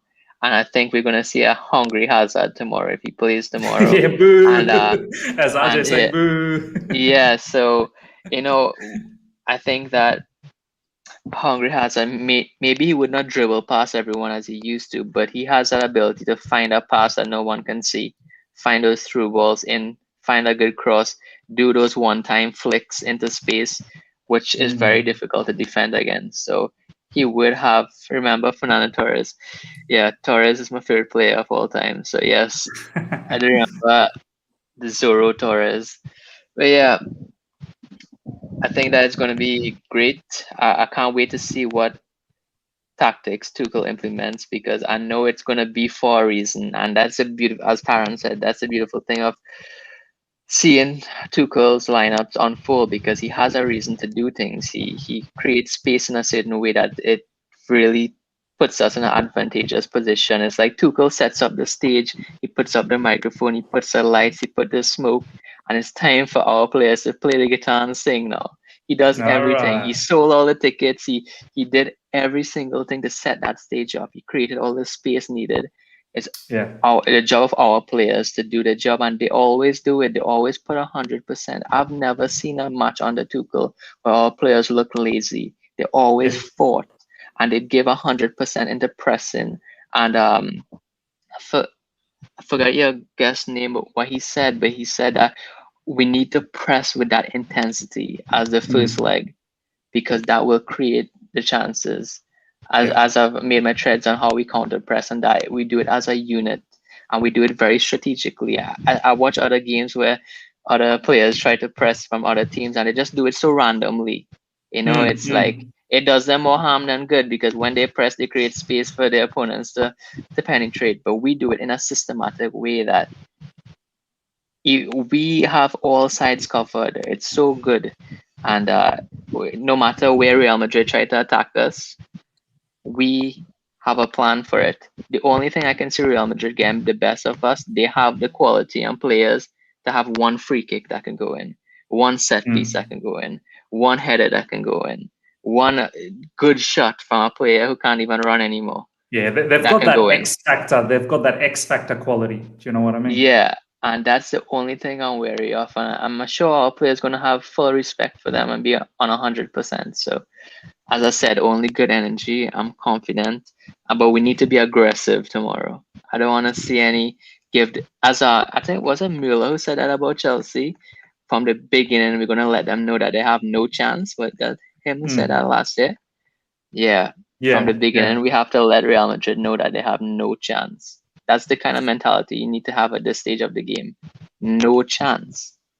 As I said, they are the bullies of European football, but we're gonna bully them tomorrow. So yeah. 100%, 100%. We've got Pratik here. Pratik, you've always been such amazing sort of live chat supporting member. You're here now. What's your thoughts about the game? Give us some of your reactions. Yeah. Hi, big up, miss. And hi, hello, Palon. Can you hear me all? Yeah, perfectly. Yeah, actually, I'm not good at giving my views on the game, as I'm good on comments in the background. But I feel the age gonna be a good, the age gonna be a big factor in this game, because as we see the Real Madrid squad, the age they have all 30, 35 plus players, Modric, Cruz. So I think it will be very difficult for them to to play against our press. And also, but we should not forget that they are very strong and they have the quality in Kroos, Modric, Casemiro, and they are also good at the set pieces. So we have to avoid the threat in there. And the biggest threat would be Benzema and now Sergio Ramos coming in the second leg. But I still think that we can get through this. I believe in our players, and we have a good defense as well. So I think our defense, Thiago Silva and Rudiger, will get the job done, and I hope we get through this. And it's at the bridge, so at the bridge we are good. Our record is good, so we can get through it. Yeah, 100%, man. At the bridge, we gotta make sure that we do the job. I'm not sure exactly if our record has been that great in the bridge this season, but I think under Thomas Tuchel is pretty good. That's the key part. Pratik, thank you so much for your input. Hopefully we keep seeing you in the live chat, my man. Yeah. Thanks, man. Thanks for giving us opportunity. Thank you. 100%. Take care. Bye. RJ, let's get into this, preview a lot more deeper. I want to talk about some stories now. First story that I want to talk about is the whole midfield battle. Modric, Cruz, Casemiro versus Kante, Jorginho, possibly Mason Mount coming deep. I expect Mason Mount to start. I don't think he's probably the first person that's going to be in this lineup. How do you see that story sort of coming around? Because Modric, Cruz, Casemiro, 3 Champions League back-to-back that they won? Altogether, I think 4 that they won together as a group, I think over the last 5 years or 6 years, something like that. Up against Kante, Jorginho, lesser of an experience, but still high-quality caliber players. Obviously, Kante, World Cup winner. Mason Mount is less experienced, but still massive determination. How do you see that particular story sort of matchup brewing? Well, as a fellow midfielder, I can't wait to see this battle unfold. And I'd probably slightly correct you and say it's Casemiro, Cruz, Modric versus Kante, and Jorginho, because it often feels like he's 2 players, isn't it? True. It often does feel like that. But in all jokes aside, I think we read the comments from Cruz post-game, and he actually was quite complimentary of Kante, saying we just couldn't keep up with his unbelievable energy. And I think part of that, which we're not making this the Timo Werner show, but he did such a great job in being able to allow that space for people like the dynamic Kante to exploit. It's what Ryan said, RJ, that also Timo Werner, but at the same time, Azpilicueta playing in that right wing-back position will allow someone like Kante that freedom in the midfield. Yeah, definitely. But I was just saying, in terms of the actual midfield battle, that's going to be quite a tantalizing clash, because I think the key will be that both sets of teams will have a lot fresher and more reinvigorated midfield, because both sets of midfielders were rested. With Kante had 30 minutes against Fulham, but I think it was fair to say that he was on second or third gear at best. So I think he's going to be feeling quite fresh. To me, it just depends on really the the way in which we approach it. So if we go in there with the same sort of character and sort of, you know, figure that we did in the first leg in terms of coming quick out of the blocks and sort of really putting ourselves on the front foot, I think it can really, really hurt Madrid and sort of put them to bed early. But that said, the longer we sort of see this sort of goalless draw keep playing out, that's where I think the danger lies therein for your Krooses, your Modric's, your Casemiras to really come into their own and use that experience to help bring in the likes of Vinny Jr. and Benzema, of course. So it's going to be quite an intriguing clash. I am concerned a little bit based on the fact that we haven't been able to get Kovacic come back. I wasn't expecting him to start straight away because we don't necessarily need him, because the chemistry between J5 and Kante, I think it's developing as its own sort of subplot. Not so long ago, as you know, and I'm guilty of this, like a lot of Chelsea fans, we said, Kante, Kovacic, Jorginho, who's your preferred partnership? Majority have said Kovacic and Kante. But time and time again, every time under Tuchel that J5 and Kante have played together, especially in the big games, I might add, they haven't let the team down. And I think that sometimes doesn't get enough praise, because I think there's a bit of a stigma with Jorginho that his inferior athletic attributes outweigh the sort of quality he brings, the intelligence he brings in terms of acting as that dictator and that tempo or that heartbeat in the midfield. But as you saw what Christensen said, the players within the inner sanctum or the inner circle, they fully respect and appreciate the value he does bring. So we're quite good at talking about the leadership attributes of Thiago Silva, Azpilicueta, but perhaps there isn't enough spoken about of Jorginho's leadership and intelligence, that he provides that calmness as well. So overall, Christensen said it. Christensen said it in the press conference that Jorginho brings a lot of leadership qualities in the team that, you know, people sometimes don't talk enough. As you said, you know, it's very underrated. Yeah. So just wrapping this midfield battle up quickly from our point of view. While I would have preferred to have Kovacic back in some capacity to come on, because I think one thing we can all touch on is the impact of the 5 subs, which we'll talk about separately. But not having Kovacic there, like I said, it gives me a concern, because we are banking on them to being fully fit for the 90 minutes, because I don't think we really, even though we have Gilmore available and whatever, in this sort of crucial juncture, it is a bit of it's not a like-for-like substitution type thing. But that said, I think Jorginho and Kante have been firing. They're in good form for us. They've got a bit of rest now. And I actually like the way in which Tuchel has set up our system to be able to allow Jorginho's weaknesses, or limitations rather, to be somewhat safeguarded. So I think that's actually quite important for us, because, again, everybody that knows football knows that Jorginho is a technically strong player, but the physical attributes and those limitations can sometimes outweigh that. So Tuchel's done a fantastic job behind the scenes to help set us up in such a way that doesn't help expose those limitations. So overall, it's going to be a great battle. Yeah, 100%, man. It'll be a fantastic battle to see Toni Kroos, Modric versus, you know, Jorginho and Kante. As you said, maybe it's Jorginho, Kante versus Toni Kroos, Modric and Casemiro. That's how it seems like it's been. Taryn, my boy, let's talk about another story that I want to, see your point of view on it. First of all, shout out to nearly 90 people logged on live right now. If you're enjoying this preview, smash the like button. Straight away, smash the like button. Helps the channel out a lot, helps the video out a lot as well. And if you guys are keen today, I have pinned the message in the live chat. If you're keen to join in and provide your thoughts, you're more than welcome to do so. All fans deserve a voice today in this blockbuster matchup. But Taryn, the other story that I want to talk about is our front three versus Real Madrid's defense. Christensen was asked, are you guys worried about Real Madrid's experience? These Real Madrid players, they've won it. You know it, Taryn. They've won it multiple times, this particular competition. They're the kings in this particular competition. And Vade knows it. He's a very proud fan of Real Madrid winning the Champions League so many times. But Taryn, our front three possibly could be Mason Mount, Timo Werner, Pulisic, or could even have Kai Havertz in there, or Ziyech, whoever it is.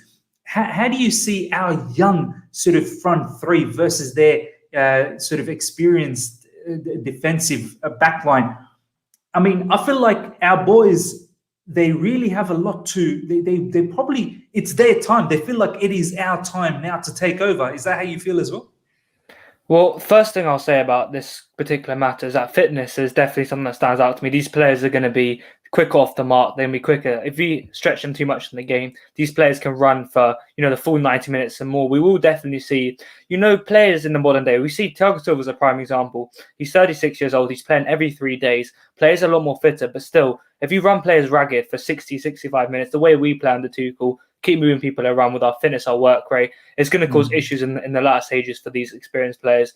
But nonetheless, even though we're really hungry, we need to win, we want to win trophies under Tuchel, we're very confident. These players have done it, and that's something that we unfortunately can't say we've done. Mason Mount is, I'd say, one of the most informed midfielders in Europe at the minute, but unfortunately he doesn't have the experience of winning the Champions League, doesn't have the experience of winning World Cups, the experience of winning the Euros, all these other trophies. Sergio Ramos knows in these latter moments of the game, in the early moments, he'll know when to move forward, when to stay back, when to do all these other things. He'll know. Varane, I'm pretty sure Varane's won a few Champions Leagues with Real Madrid as well. He's not playing today. That'll be a big miss for him as well. But yeah, Militao is obviously a young player. That'll be quite an interesting battle, I feel. Militao, if he does start, I believe he will. Bro, he's a good defender. He's a very good defender. Great defender. He was one of Porto's best defenders for 3-4 years at the age of 18, 19, and he got signed by Real Madrid. It says a lot itself. And he's a very good defender. He's young and hungry. That's why I think it's interesting. Real Madrid also have a balance of experience and young, hungry players. They have Ferland Mendy, a left back, who's very young as well. He's not a player who's won multiple Champions League trophies. He's going to be very up for it. It's going to be a very exciting battle of experience versus young players. Mendy versus whoever's playing there, Pulisic. Ramos versus it's probably going to be Kai Havertz, I reckon, tomorrow. So that's going to be very interesting. It's very, very how can you kind of predict what's going to happen? Because some players are going to be really up. Mason Mount is going to be 100% running out the whole game, trying to create something. Pulisic's going to be picking up the ball in the half-time running. He did amazing in the first leg. But Ramos is going to be there as that composed figure, the leader who's going to lead the players through, almost like the general of a military, service semantics. What do you call them? Like the commander? I don't really know. General. General. I think general's the higher rank. General, he's going to be kind of the general, controlling his troops, putting them out for battle, war if you must. This is going to be a war battlefield game. 2 experienced managers, experienced players in the clubs, a big fight on the pitch, hopefully not an actual fight, like a football fight on the pitch.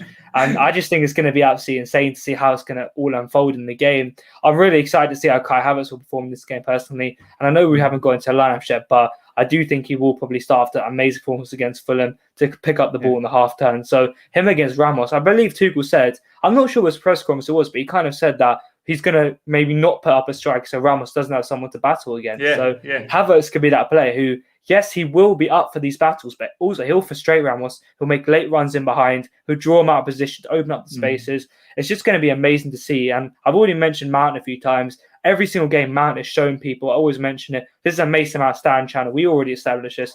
Every single game is coming up and getting better and better in these games. It's going to be really interesting to see. Yeah, half-time Prince, that's it. But that's the thing. That's a thing now. Honestly, that's the thing. RJ made a thing out of it. Oh, RJ made a thing out of it. Nice. But yeah, Mason Mount is going to have a lot to prove. Semi-final, second leg of Champions League semi-final, 22-year-old Mason Mount, who's already proven the doubts wrong. He's not Lampard's son. He's not anyone's legacy. He's gone into so many managers' teams. Southgate, you name it. Southgate, Tuchel, Leonard Slutsky at Vitesse Arnhem, all these big managers. He's gone into all of their teams without hassle. This guy is going to be up for it tomorrow, and hopefully he's going to be the guy to carry us through against these troops of Ramos, these troops, the military general. Mount's going to be a young, fresh, hungry guy in the industry. He's going to be up for it, into it, getting involved with Ramos. I'm sure he's not going to shy of a tackle with Sergio Ramos. Nah. I don't care how old he is. If Ramos comes in, he's not going to let him bully him. He's going to go twice as hard. Mason Mount ain't going to be shying off from nothing. No one can stop him. I'm going to have some... Oh, by the way, RJ, Tony Mount liked your tweet the other day that you tagged me, and that was quite interesting. I don't know if you saw that, but that's not too... Did you see that, RJ? Did Tony Mount like that? Yeah, I saw it. He liked it, yeah. Tony Mount 57 or something. He liked it. Yeah, Tony's a champion. Just quickly on that, Tony, I've had the pleasure of conversing with him in DMs, and yeah, the guy's phenomenal. So, yeah, that's amazing, man. That's what I was going to say. That's amazing, that Tony Mount. So yeah, this is officially Tony Mount. I know you're in the chat right now watching this. So let's continue the Mason Mount prop. Mason Mount's going to be dropping the ball in the half turn, running in, creating chances. It's going to be an amazing battle. Militao Ramos against Pulisic, Havertz, and Man, I believe. Whoever's going to play, it's going to be an epic battle, an epic war. Whoever's going to come out with the least injuries, at least, let's say, I don't know, are going to win this war. It's going to be a battle, and I'm absolutely up for it. Whoever's going to win is going to be the better team. 100%. As Thomas Tuchel said, we definitely deserve to be here, and similarly for Real Madrid, they definitely deserve to be here as well. You don't just get into the Champions League semi-finals by a fluke. But yeah, some of our boys literally 90 minutes away from glory to make it to the Champions League final. Mason Mount, what a story that would be, boys. Honestly, just a few seasons ago, playing in the Championship, on loan to Derby, and now facing 90 minutes away from Champions League berth. Advait, let's continue with a few more stories before we get into the lineups. Karim Benzema has been running his mouth a lot. Well, not really running his mouth, but he's been very, very cocky in the social media of late, wearing his nice blazers, the nice suits, and commenting just a couple of liners saying, "I'm not worried." Do you know what I mean? And then another one just a few hours ago today, he was like, got his nice blazer out, and he's like, "Good morning, everyone." Do you know what I mean? Like, as much as I get so annoyed, you'll know, Advait, the Chelsea fan base absolutely hates Benzema because of what he obviously said to Olivier Giroud, being a go-kart and whatnot. But there's no denying the fact, Advait, that Benzema he's a massive X factor for you guys, man. The goal, obviously, he scored that shot.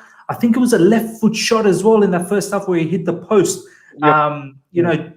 Literally shot leg lift and bam, straight through the with the laces. Foot.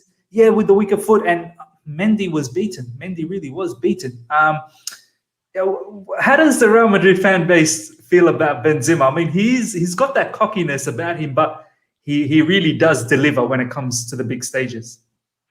Yeah, I mean, I said this in a few. In the last in your last preview as well, that Benzema has been the only remotely consistent goal scorer for us. And with the other players, you have Vinicius, Rodrigo, they offer that threat going up forward. But then when you look at the goals per se, it's just mostly been Benzema, and it's not just the goals. The way he makes this team tick. The kind of the way he drops back and creates that link up, and just the way he plays the ball and tries to create those chances. He's still and will always be a massive player for us. And about the social media stuff, I mean, I don't know if he's deliberately trying to rattle people, but then he is deliberate. I mean, yeah, with Chelsea, with all the stuff about Giroud, I see W's. I think if that's how you pronounce his at CFCW's. Dubois. Okay, so he's a massive Giroud fan, and he's absolutely rattled by that. And then it's all creating a mood within the fan base, and even within the fan base, I would say that there's no denying the fact that Benzema is a massive player for us. He's going to be the X factor. We kind of it's almost at the point where when we're lacking goals, we're hoping that Benzema do something, because we all have hopes on you, and the other players, while we back them, but then Benzema is the kind of guy who would bail us out of positions. There have been a lot of cases where we've been losing in games in the La Liga, and then Benzema comes up with a brace and we win the game 2-1. So he's been that X factor. He's been probably one of the most loved players in the fan base, not only because of the longevity he's been at the club, but also because the consistency that he's showed in the past few seasons. So I mean, at the end of the day, banter is all good within the fan base, but then when it comes on the pitch, you can't deny that Benzema will be up for it, and then he's gonna be a real threat for you guys. We saw it in the first leg as well. He scored a chance literally out of nothing, yeah, it's just what he offers, and I'm pretty confident that he's gonna show up. He always shows up on the big games, and then yeah, it's just gonna be the same thing, I feel. Yeah, man. The other one that I want to talk about, obviously, Benzema is absolute, massive X factor. He already showed us in the first leg what he's capable of. And I tweeted, if we had a striker like Benzema, I think you guys would have Yeah. been 3-0 down before you scored. That's the difference at the moment. You guys have a lethal striker. The other story that I want to quickly touch with you, because obviously this player plays for you now and he's played for us for a very, very long time, is Eden Hazard. He's been saying a lot of stuff as well that he definitely wants to help out Real Madrid and get you guys into the final. Obviously, that's his duty. He plays for you guys. Do you feel he still has it? A lot of our Chelsea fan base have been saying that it's not the same Eden Hazard anymore. The way he used to play for us, he was massive. He decided the game by himself. Do you feel like Eden Hazard is that level of a player where he decides the match by himself anymore? I mean, obviously, we signed him because he was that kind of player. Because at Chelsea, he was the main guy. He was the guy who was creating so many chances, so many goals, so much of joy for you, for your fan base, and that's why we paid the massive cash and got him. But obviously, we can't deny the fact that injuries have really, unfortunately, not been very kind to him, and he's been injured for a long time now. He's been had a lot of injuries. About I think it's about 11 to 12 injuries since he came to Real Madrid. So obviously, when you're injured for that long and you don't have the consistency while playing, you'd obviously want to think that okay, probably Hazard doesn't have it anymore. He's probably going to play a few games and then get injured again. I've seen that in the Real Madrid fan base, and I don't really agree. I don't agree with that one bit, because he's a world class player, and injuries have obviously taken a toll on him. But then now I feel that since he wasn't used to the kind of injuries that he had, because at Chelsea I feel he rarely got injured, if I'm not wrong, and with Real Madrid he's got injured for so long, and then he hasn't played in 90 minutes in I can't remember how long when the last time he played 90 minutes for us. So I feel like now I see a lot of positivity in him. And with the latest injury, there's been reports that he's been working with a Belgian physiotherapist, and he's really apparently got to know his body well. He's trying to analyze the injuries that he's got. Taking it slow and not really pushing himself a lot. And that's why that in the latest injury, there wasn't a specific return time as well. He took his time, and he could have played in the earlier games, but then he chose not to, and he was back only just one game before the first leg. So I feel like now he's showing some positive signs. He's been pretty fit in the past 2 or 3 games that he's played, and I feel like maybe, I mean, being a Real Madrid fan, even though I'm a Real Madrid fan, I have to agree that probably his best is past him. I mean, he can't show Yeah. the amazing runs probably, and all this scintillating stuff that he's done for you guys. Probably, I mean, I still hope that he can, but then I would understand, with the injuries and stuff, he's probably not at his very best.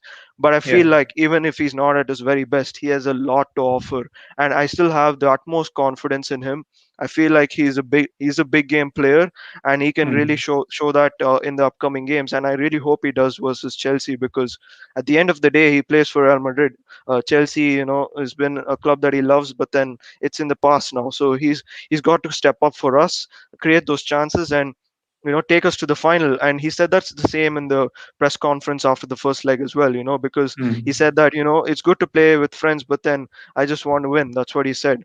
So that pretty much sums it up. That's how I see Hazard's mentality. And while many of them have kind of given up on him with the injuries, and probably think that, oh, he's going to play a few games and he's probably going to get injured again, a lot of people have seen that negativity in the fan base. But then I genuinely believe that he still has a lot to offer, and I really do hope that he steps up in this crucial second leg. Yeah, man. Look, a lot to see from Hazard, how he develops his game as he gets older and older, how he sort of adapts to a different style of football. It'll be very interesting to see. But hopefully he doesn't do that as yet. But I'm pretty sure he'll be very, very hungry. He left Chelsea to win this particular competition. Obviously, he wanted to play for Real Madrid and Zinedine Zidane, but he left Chelsea to progress in the Champions League. It'll be very interesting if we end up going to the finals without him and end up winning it, and he left us, which will be a very, very interesting story in itself. Ladies and gentlemen, it's that time again. We will do the lineups right now. We'll do both the lineups, but we'll start with the Chelsea lineup today. Let's just bring this up like this. We'll start with you, Ryan, with the back line, and then obviously Taryn and RJ will sort of decide whether we sort of agree or not. Let's start with the keeper and the back three first up. Ryan, I mean, we can pretty much lock this in, yeah, Ryan? You're on mute, Ryan, I think. Yep, I was on mute. You didn't hear me when I said Kepa has to start. Yeah, good thing I was on mute then. Yeah, man. Mendy on goal. Even the gods don't want to hear that. Yeah, man. But yeah, who's your back three? I don't know if you all agree with me, but I would put Christensen as RCB. Let's continue. Let's see what the boys have to say. But let's continue. Yeah. I would put Thiago Silva as centre back, and if Rudiger is fit, he has to be there. That is one of our best players since Tuchel has came in. Yeah, I think Masked Man Rudiger has to start. Taryn, my boy, so far, what do you think? Yeah, I think it's very harsh to leave out Azpi, as Tuchel's mentioned. You can't leave out the captain. He's such a crucial part of the team. But I was so convinced Azpi is one of the best defenders to play that right centre back role, and he still is. But Christensen has been, the way he's in there, he man marks plays, stays tight, he nips the players' heels, he reads plays. Oh, he's quicker, he's better in the air. So apart from the leadership factor, which we've mentioned, it's a huge thing. I think AC, I'd rather him start to deal with Hazard than Azpi. We don't know what we'll say here, guys. You're gonna have to wait a live chat. Who are you gonna put a right wing back? But for the right centre back role, I'm gonna have to say, AC. Definitely agree with Silva as well. I think Silva explains itself. I think it's just common sense at that stage. And Rudiger, we're gonna have to see what Master Rudiger's like. Normal Rudiger's already a beast. Master Rudiger's gonna be like some ex-convict. Absolutely bashing everyone about. It's gonna be quite funny to see. But yeah, that back three looks very, very physical, very strong, and very good at reading play. So yeah, nice Ryan. RJ, your thoughts on the lineup so far? Are you happy that's probably what you would start as well? Yeah, I've got to admit, guys, I'm a little bit conflicted, not because of the quality of this one, but I was actually having a bit of an offline chat with a fellow host that I do with this Balanced Blues Brothers podcast, Travis, and we were actually tic-tacking on this because he had Azpi at RCB and AC at the centre and Silva not starting, and I sort of naturally, that piqued my interest. I said, why would you not have Silva? He's someone that you would have brought in specifically for moments like this based on his experience, leadership, and he's been there, done that, and he's been quite well. And Travis is quite sound-minded. He said, yeah, that's 100% true, but based on the back three system, we've conceded more goals or less clean sheets with Silva in the team than out of the team. And so it's not just because of Silva. Obviously, there's other players in the team. But it was just quite interesting to think that he went with Rudiger, AC in the middle, and Azpi at the RCB spot. But I actually think this one would be my preference as well.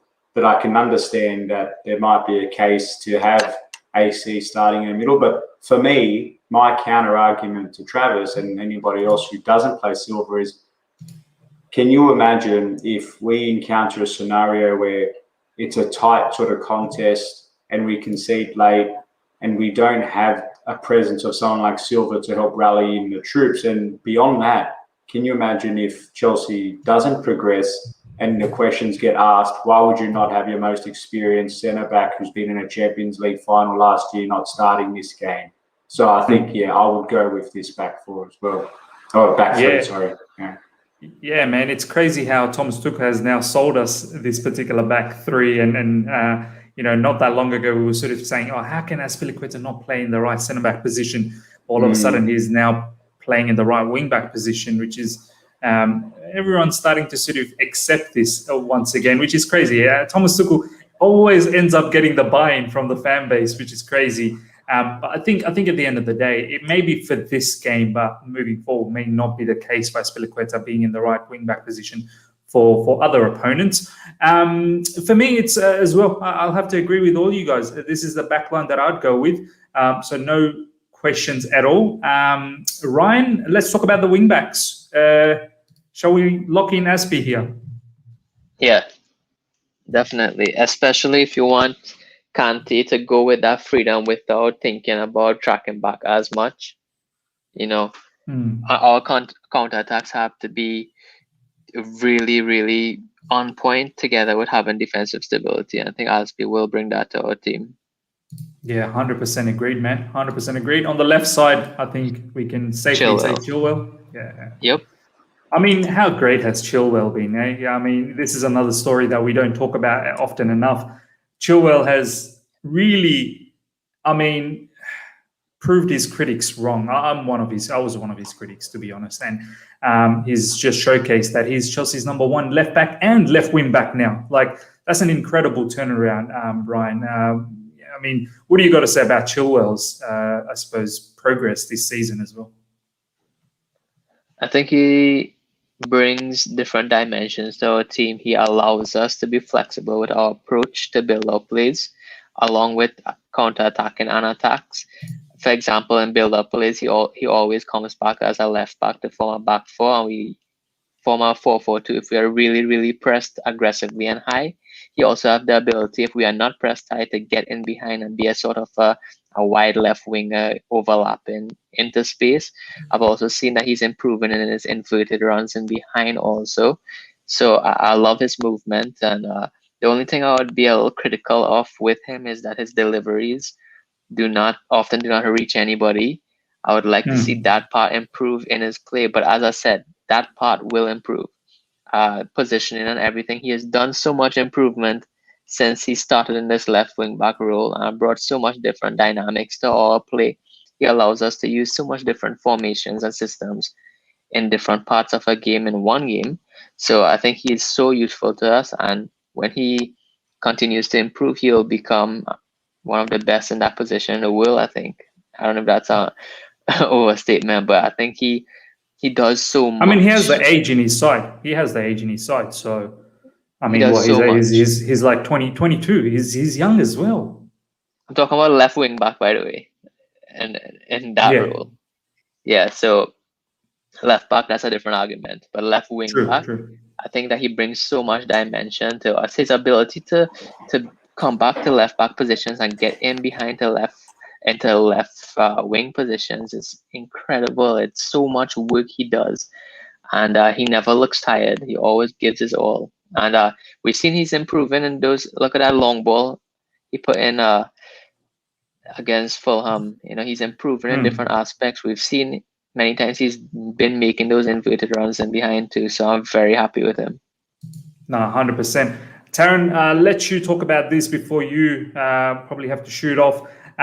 You're happy with the wing backs, and then obviously your choice of two in the middle, which is probably a straightforward one. But just first of all, start with the right wing back and left wing back. Yeah, I think I can say for the attackers as well, but it's simple.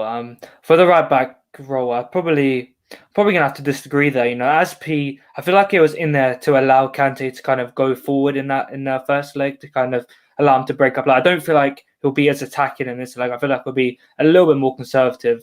And I think Reece James against Hazard will be I think Reece James could be in there to, man mark Hazard. Azpi could be in there, but I feel like, Azpi's very good at reading the game. He's very experienced, but I'd rather have Reece James in there with his physicality, with his presence. If he goes in early and knocks her, I'm not saying I want to go and injure Hazard, but he's already quite shooken up with his injury. So if you can go in early and do like a very strong challenge, I feel like that could be very crucial. So for me, I'd put Reece James on the right wing.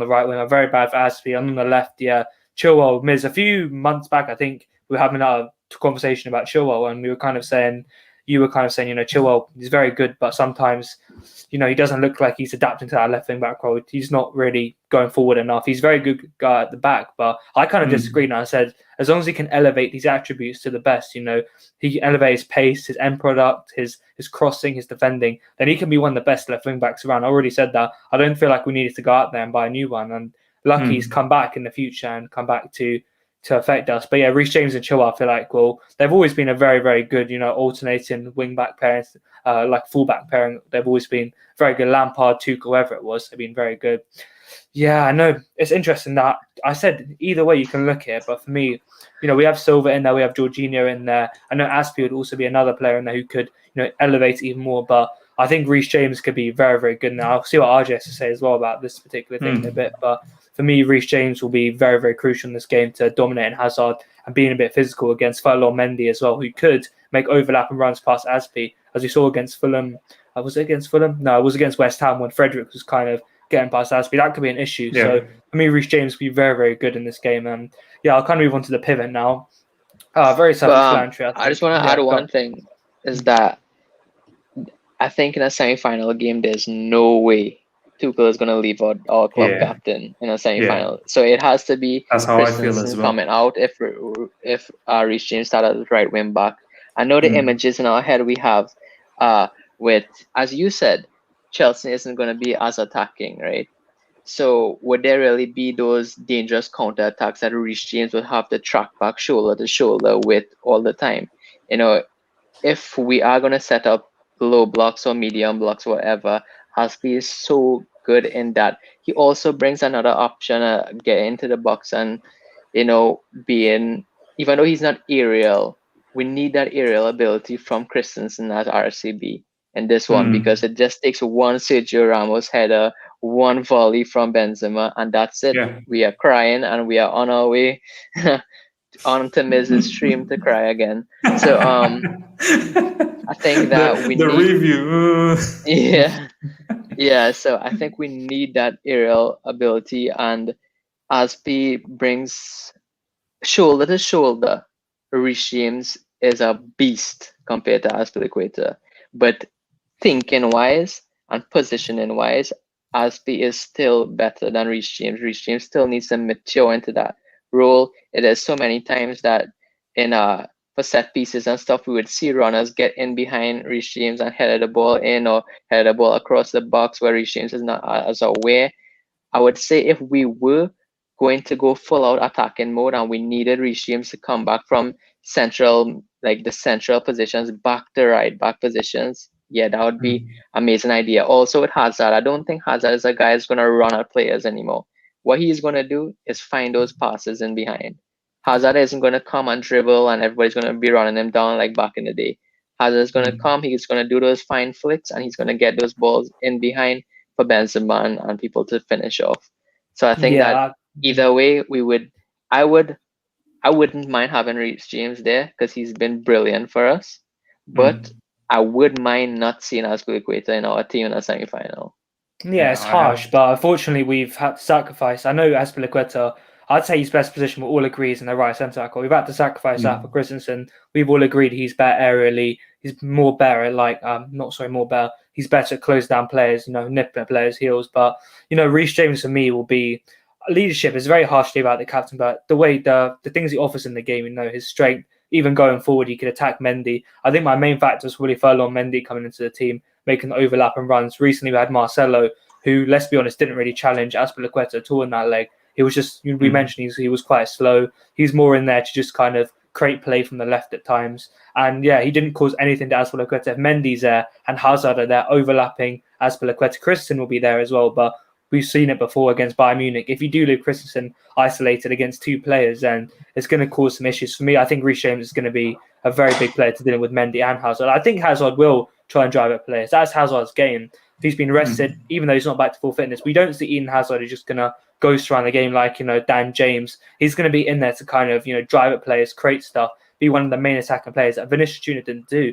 So I think Reece James will literally be crucial in this game if he does start. But I won't be surprised if Azpi starts. Obviously, he's the captain. Thomas Tuchel will probably look for leadership in this game. But for me, Reece James will be a no-brainer for this game. I think, Taryn, you're right. Like, if we are thinking hypothetically, you're 100% right. And Ryan didn't disagree as well previously when you were saying that RJ cannot do. It's not like he can't do what Azpilicueta is doing in the right wing back position. He can 100% do that, maybe even sometimes better.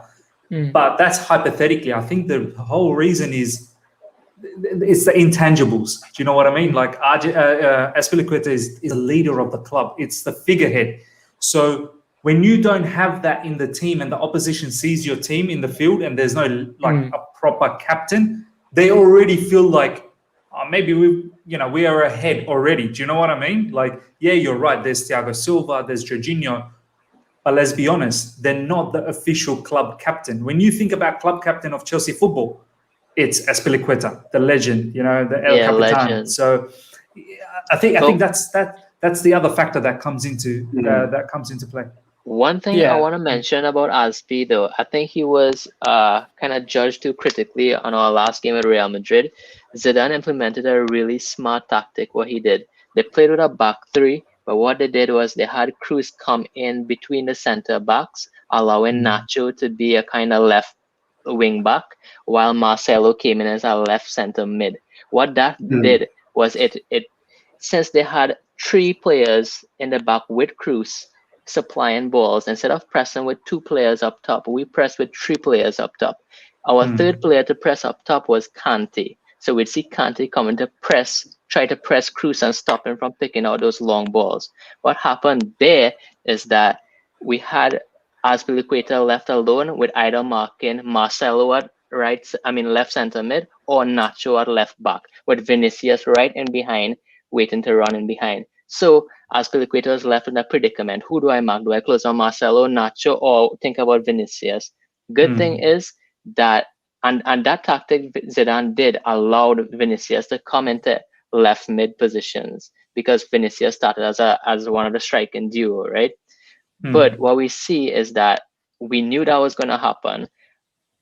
Christensen was right behind Azpilicueta, waiting for Vinicius, waiting for anything to come in behind. So though it looked as Azpi was caught out, it actually had no effect on the game, because that was Christensen was there waiting for that to happen anyway, and we caught them out. They did not catch us out on that left side anytime during that game. So it did look that Azpi didn't have their legs and this and that, but as I said, it was just smart tactics by Zidane, and I think that even if Reece James was there, he would have been in a predicament who to mark out of these three players. There's a triangle there, and our right wing back was the center of that triangle, thinking which one do I mark? So it doesn't matter who was playing there with the most legs. It was bound to happen, but thankfully Tuchel knew that, and we had Christensen waiting there to collect everything. It's interesting because whoever starts, I'm sure we won't disagree with it. Like, if Azpi starts, we'll be happy. If James starts, but I know hypothetically you mentioned this. That's just me personally. I think Tuchel could go with Reece James as well, but whoever starts will be happy. Our captain, Reece James, it'll still be a great line. Hopefully he doesn't spring out like Christensen right wing back. That'll be a bit weird. But Azpi and Reece James will be very, very good. But I think you asked me to quickly mention the pivot before I go, Miz. Kante and Jorginho. No brainer for me. It's a shame that Kovacic was still delayed, wasn't ready for not ready for this game. Big miss, I feel, but what can we do? Have to roll with it. Gilmore was good, but he could come on late if we're winning, 2 or 3.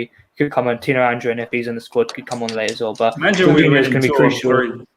I wouldn't put it past us, Miss. I really wouldn't. Like, at this stage, I just wouldn't anymore. But 100% Reece James and Kante. No brainer. Kante is probably going to be destroying and picking up, search and destroying as he usually does. Jorginho's going to be that more composed, not physical, but like we've seen Jorginho, he's getting involved like Verratti now. He was quite a one-dimensional player before, but now he's proper getting stuck in, getting into tackles, creating play. So for me, that's the pivot. No brainer.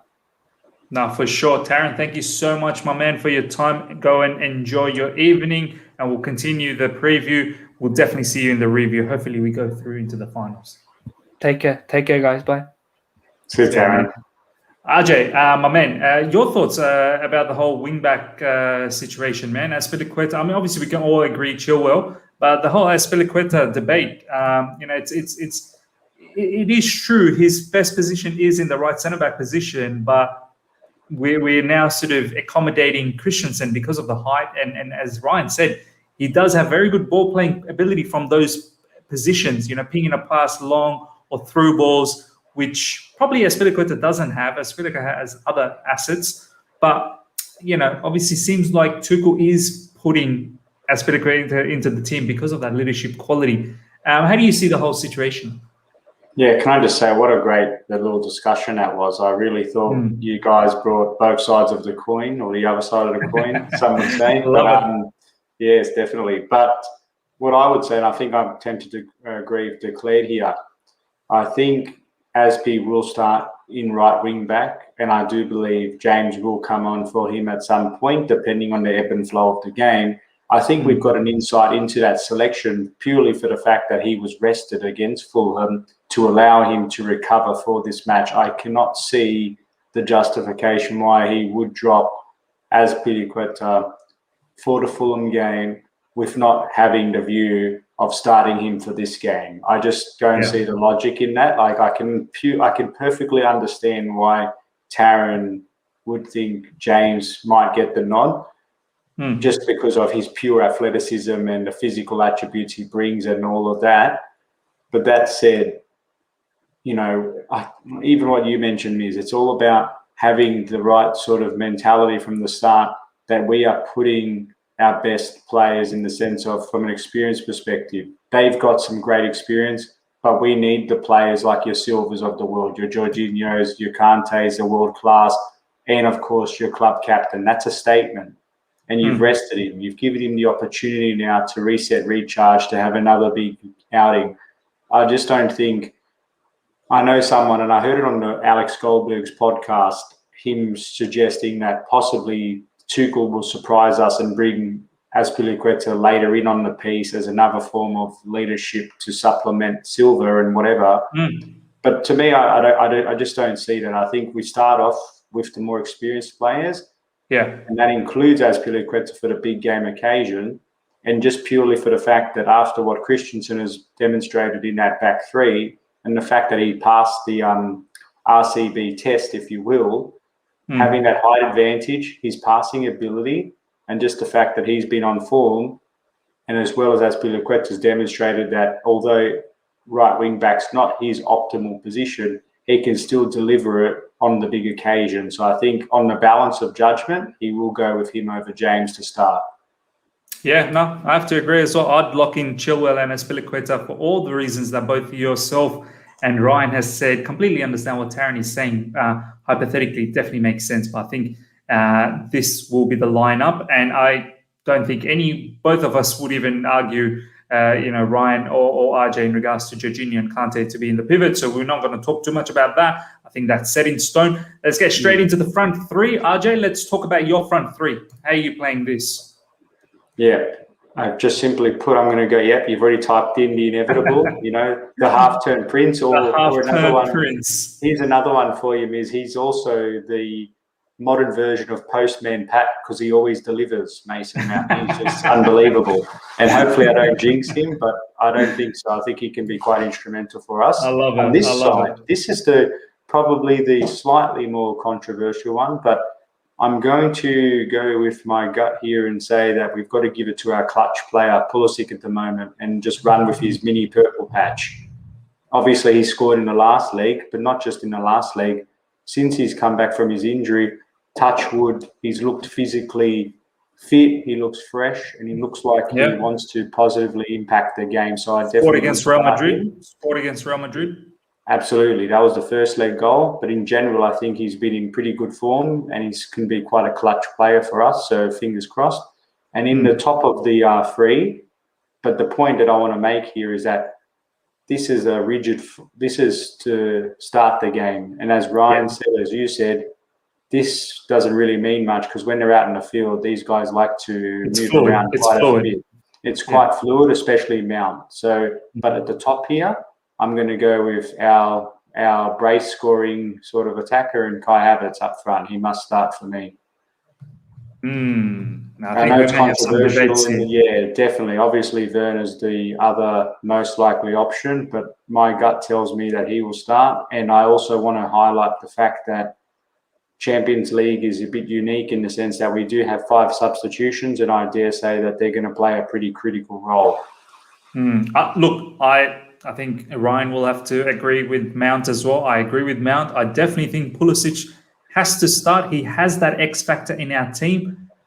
As much as Havertz has been fantastic and he's brilliant player, what he has done in recent times, I would have to actually have this as Timo Werner because of that electric pace, and he truly worries the opposition. And as you said, this is very fluid. It could be something like this, or in fact, it could sometimes be like this, or it could be like this. So around, yeah, it could be anything, to be honest, with that. But maybe the starting sort of situation could end up like this. Ryan, I want to bring you in now.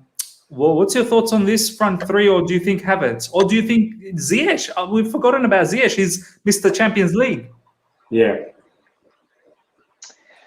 Well, no, this was always going to be the toughest part of her lineup.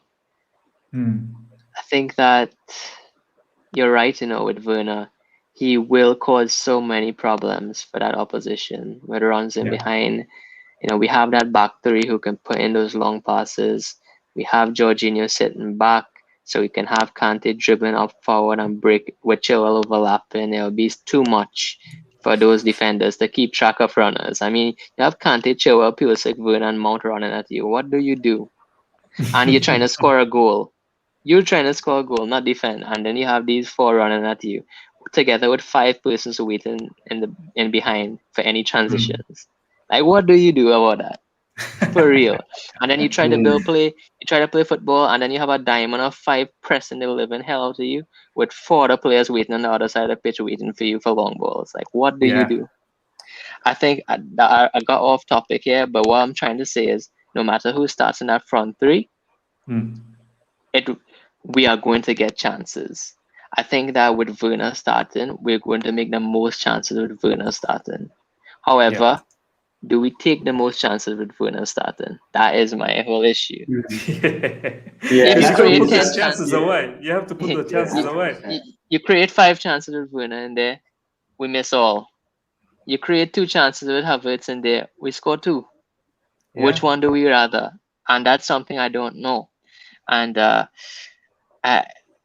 as I said, I would trust Havertz to put in the net over Werner tomorrow. I'm not gonna put negativity over Werner, but it's just the way it's been. You know what I mean? But I'm at a predicament. You guys will need to hash it out because I don't mind either one.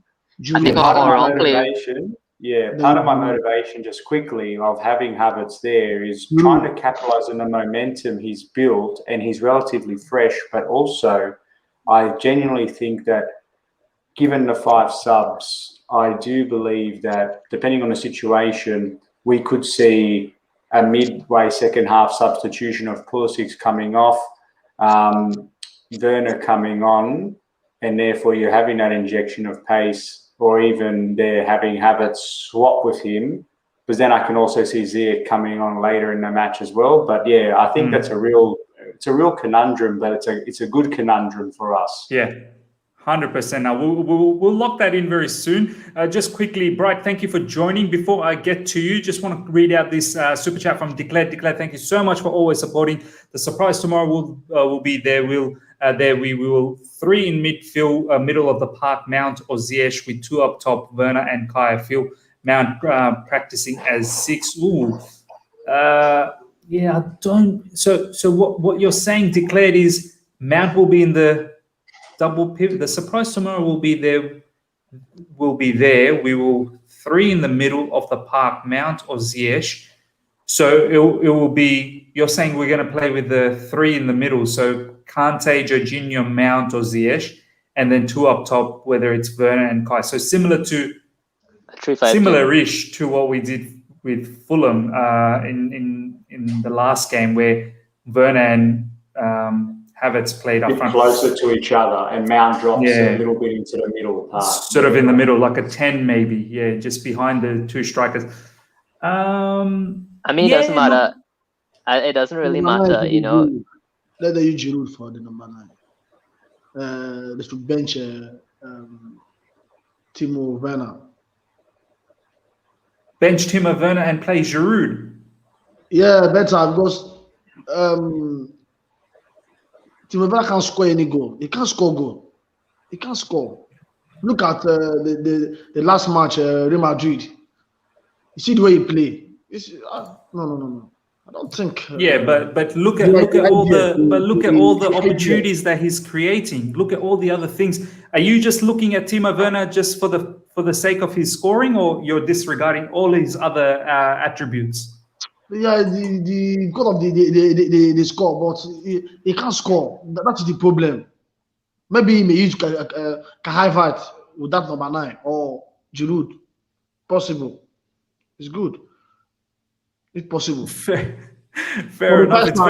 It's very hard to have a conversation when someone just categorically just disregards a player like that. You can use for the first half. You can use Havertz or Giroud. Maybe second half you can. Yeah, look. I'm going to be very honest with you, Bright. There's no way Giroud's starting. Giroud hasn't even started for us for a very, very long time. So we're not going to sit here and create some sort of a fantasy sort of situation that Giroud's going to start. It's not going to happen, mate. Yeah, do you know what I mean? So to go out there and say that Giroud's going to start, it's probably not going to happen. I think. Yeah. Anyway, Bright sort of left. I don't know. I'm probably just going to remove him. It's very hard to talk to fans when they're so As I was gonna say, disregarding a player like that. As I was gonna say with the 3-5-2, it really doesn't matter because we will defend. We will press with a 3-5-2, and then we'll have 2 up top and our 3 in the midfield pressing as a 5 with our wing backs being like little sharks going up if they try to play through the wing. So it doesn't really matter. When we go into attack, we will break through with our 1 CM and 2 strikers or our front 3. And those 3 will be flexible and dynamic enough to integrate with each other because all 3 can dribble on the wing through central areas, can drop a CM. So it doesn't matter. It's 3-5-2, 3-4-3, 3-4-2-1. It really doesn't matter. It matters how we set up when we build play, when we go into our midfield, when we go into attack, when we defend transition, when we go back to defend. That's 5 different systems we have in one formation. So it doesn't matter on paper. It matters who starts. And I think it's with our players. It doesn't matter too much who starts in our front 3 because we have players who can do the job. You know what I mean? No, 100% agreed. On that particular note, I think we can agree Mount, Pulisic, look, I think Timo Werner would start, but then again, he has played quite a lot of games back to back. I wouldn't mind seeing, look, as you guys said, it doesn't really matter who it is. I think we've got the pace with Pulisic, so it's not like we're going to have no pace if we don't have Timo Werner. We have the pace with Pulisic, and Havertz up front has been doing bits for us in recent times. So I don't mind having this lineup. And as all you guys have mentioned, RJ and Ryan, that 5 subs, Ziyech, Werner, they can all come in different times of this particular match. And interestingly as well, with perhaps another sort of justification for picking this and saving Werner on the bench for now is depending on the ebb and flow of the match, this could be quite a bit of a masterstroke in the sense of as the back line of Real Madrid gets more fatigued throughout the match, they will be even less likely to be able to handle the electricity or the pace of Werner if he comes in a bit later as well. So that could be another thing Tuchel's considering as well. So it'll be interesting to see. No, 100%, man. Ladies and gentlemen, this is our lineup that we've sort of predicted for Chelsea. Let us know what your thoughts are. Let's now quickly go to the Real Madrid lineup. Let's do that as well. See what Advaid has to think about this. Advaid, let's go. Keeper, obviously, Thibaut Courtois. There's no reason. Just quickly on the Courtois as well. There's another side story on him. There's an article there's an article from Simon Johnson saying that all the snake talk that we've been doing it could just only motivate him to come back and really showcase against us. What's the feeling at the moment from the Real Madrid fan base on this particular story, Courtois going back? I mean, are people looking at that at this particular scenario that Courtois is looking for? He is looking for, I wouldn't say vengeance, but like he does want to put one up against Chelsea. Yeah, I feel like Courtois has been one of our most influential players in the fan base. I mean, not only in the fan base, but also on the pitch. I feel like he's been easily top three for us this season, and yeah, he's really been one of the best. I would say top three goalkeepers in the world right now, with the kind of performances that he's put up and the kind of clutch moments, and he's really saved us in a numerous number of occasions. And even in the first leg, you think about Werner missing that, but then you can also look at Courtois' positioning and his leg work. That's also a way to look at like that. He really stuck his leg out. Yeah. He just tried to become big in front of goal. I don't know how you say it, but then he tried to really cut the angle, and you can also look at it in that, not only as a miss for Werner. So I feel like he's been a really influential player for us. And with respect to going back to the Stamford Bridge, right?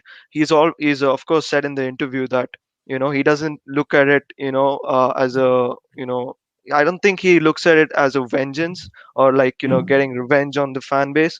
And he also said that he'd have preferred. I mean, I don't think he said this, but he said I saw reports that saying that sources close to him say that he would prefer that there would be fans in the stadium, jeering him and all that, because apparently it gives him some kind of motivation to do even better.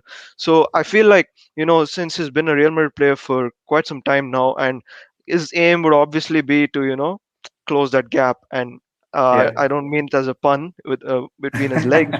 And and I hope that he really steps up and continues to make the crucial saves that he has done for us all this season. And as menacing and as attacking and as threatful your front three can be with Mason Mount in that, I feel it's going to be really hard to get that goal. And of course, Pulisic did round him off in the first leg, but I feel like Courtois kind of has learned a thing or two from that, and I wouldn't be expecting the same from him. You'd take a good strike or something really creative to beat him from there. So I feel like the fan base also thinks the same. He's been a crucial player for us.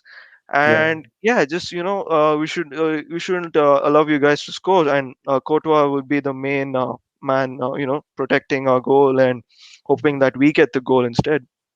Yeah, look, he's still a top keeper. There's no doubt about that at all, man. And I hope for our fan base sake that we do put it straight through his legs. That's going to be very good. It was so good to see when Pulisic rounded him off. We absolutely celebrated that moment so much. But yeah, you're right. He's still a top keeper, and one of the big players for you guys. What's the formation? You going with the 4-3-3? That's the formation that you'd go with, yeah? I'd go. Okay, this is gonna be a little iffy or maybe controversial or something, but personally, I'd go with the 4-4-2 diamond. And 4-4-2 diamond. Okay, so it would be somewhat like this. Yeah, with two players up front and the DM. Yeah. I mean, I would go with the 4-4-2, 4-3-3. Sorry, I would go with the 4-3-3 if Valverde was completely fit. But then, given the circumstances, I feel like he's not really match fit to start in the lineup. Before going to my preferred lineup, I just want to add that if Valverde was fit, I would put him on the right wing, and that way, it would technically be a 4-3-3 on the ball, but a 4-4-2 off the ball, where Valverde would drop in midfield and offer that extra man press, which that would be the ideal lineup for me. But then I get the fact that he's not completely match fit. So going with this lineup, we have to work with what we have, right? So going with this lineup, I'd say left back has to be Mendy. Okay, fine, yeah. Left back has to be Mendy. Then I put Sergio Ramos. Okay, right back. Yeah. Okay, let me dictate. Right back. Sure. Yeah. Right back, I'd actually put Nacho there. Nacho. I And feel like then he has the right experience. CB. Right, CB Militao. And of course, Ramos. And then And over then here, Casemiro. Casemiro. Yep. I always miss out on how to spell his name. Is it He- Casemiro? Yeah, that's right. That's right. And then over here, Cruz. Cruz. Yep. Modric. Yeah. Modric. And the attacking would be Hazard. Oh, so Hazard probably. So you're saying Interesting. Hazard will have like a free role, Yep. yeah? Like a, Yep. I feel like he did that against Osasuna, and it was pretty good.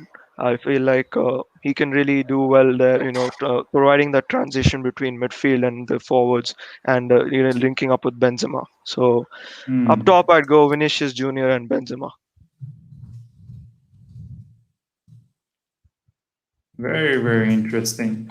Yeah, I mean, I won't be surprised. I mean, I don't really have hopes of seeing this lineup, but then, given the circumstances that we have, and I honestly think that this was the best fit. And if we had to go with the 4-3-3, I feel Vinicius was good in the first leg. Was pretty good, I'd say. So, he offers that blistering run. So if we had to go with the 4-3-3, if you have Hazard on the left wing, you can't put Vinicius on the right wing because he's just not effective there. He's more of a left winger. So with that in mind, I'd go with this lineup.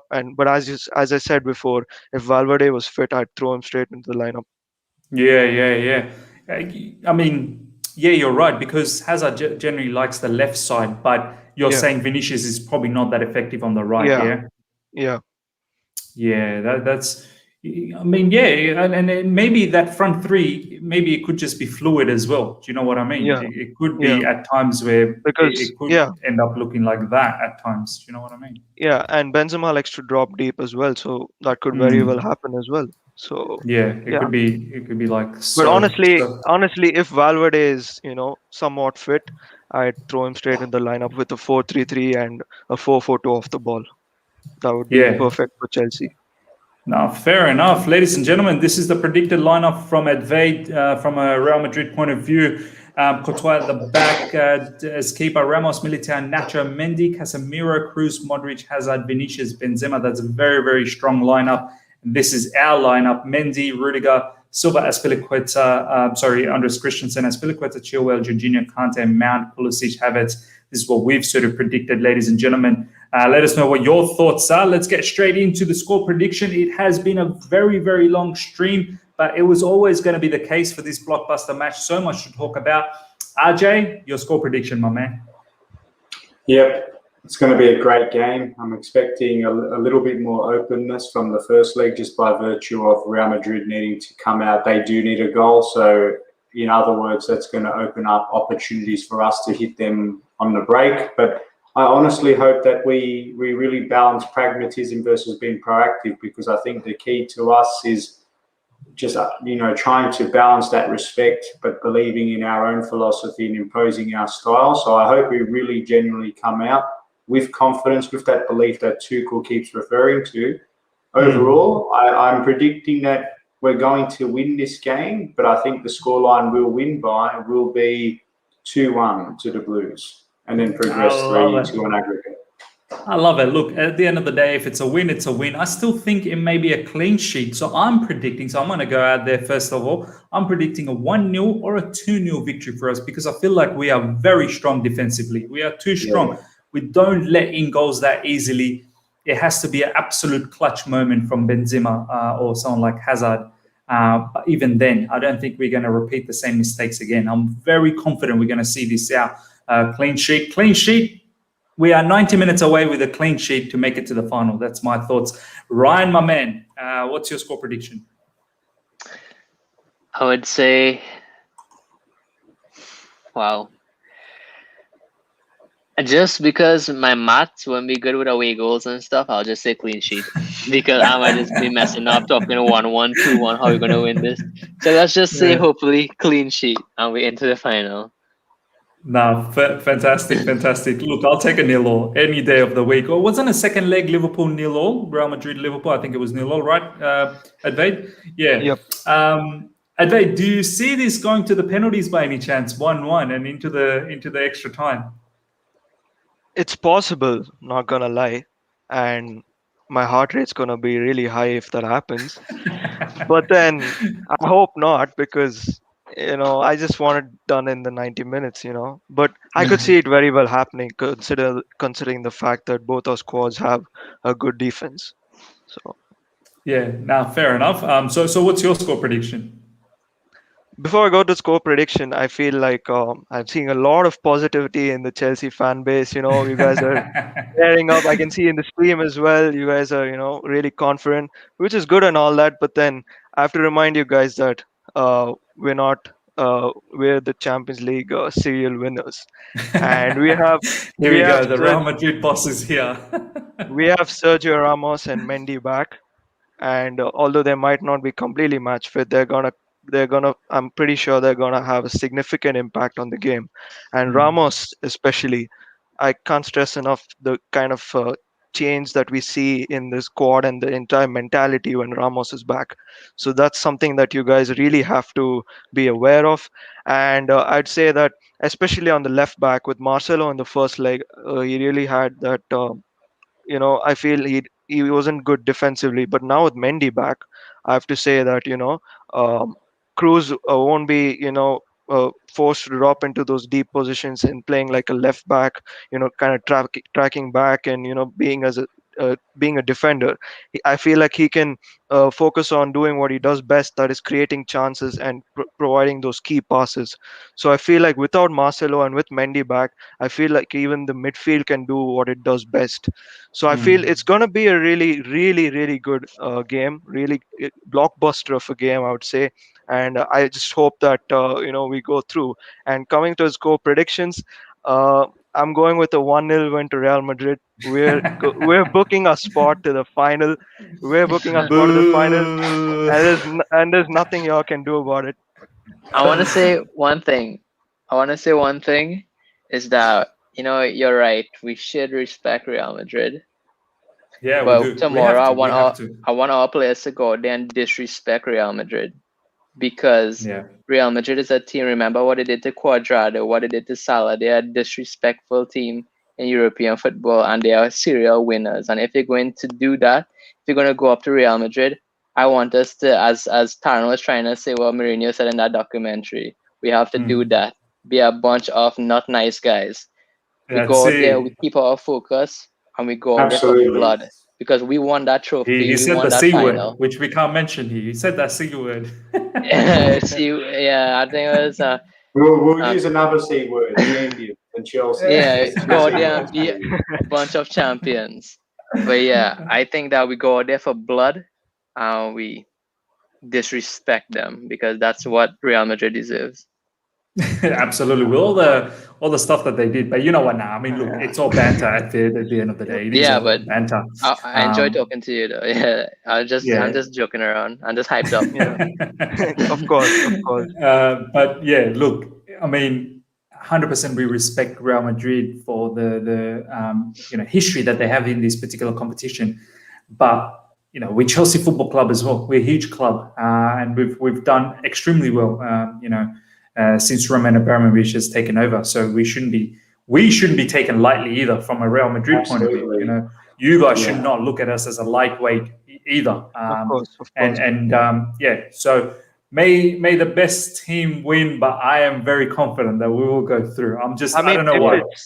If it's 0-0 up until like the 85th minute, I'm probably I'm just gonna lose it, because it's gonna be too much. It's gonna be too much pressure, and if it's gonna be a late too winner much for us as well. It'll be too much 0-0 at 85th minute. Something like a Ramos, what he did against Atletico. If that happens, that would be absolutely crazy, and it would be an absolute meltdown for your fan base as well. But then I hope we, finish things off. 100%, man, 100%. Look, what Ajay, got anything final to say? No, I just wanted to say on your point about respect and history. As we said, it's important to respect but to not let that respect overwhelm us. But in terms of my final point on history, I say respect history, but also it's important to try to think about setting history. And that's what we're aiming to do here. So I respect the teams that go out there and create history as well as respecting the history of the past. So that's all I'm saying. 100% right. Ladies and gentlemen, that brings up this epic preview. We generally don't stream this long for previews. Generally, it's about hour 15 minutes, hour 20 minutes max. But because of the magnitude of how crazy this match is for us and also for Real Madrid as well, it will mean the world to make it to the final. So that's why we had to do it this long, and we've covered a lot of ground. So I will go out and make sure that I put out the timestamps so everyone is aware exactly what is happening and what we talked about. That way you can click on each of those segments and specifically hone in on that. So do look out for the timestamps down the track. And ladies and gentlemen, let's have a fantastic match tomorrow. Enjoy your evening, relax. It's 3:30 a.m. So I'm going to let RJ go and relax a little bit before work starts. I'm going to relax as well, Ryan. Thank you so much for your time. And Vade, once again, thank you so much, my man. And let's watch the match. And until next time, I suppose it'll be the review time. We'll see exactly what goes on. It could be a party or it could be a crying fest in this channel. But yeah, there you go, RJ pointing to the crest. So yeah, guys, take care. And if, as I said, smash the like button before you go. It helps out the channel a lot. And if you're here for the first time, subscribe. And see you guys later. See ya. Take care, guys. Looking forward.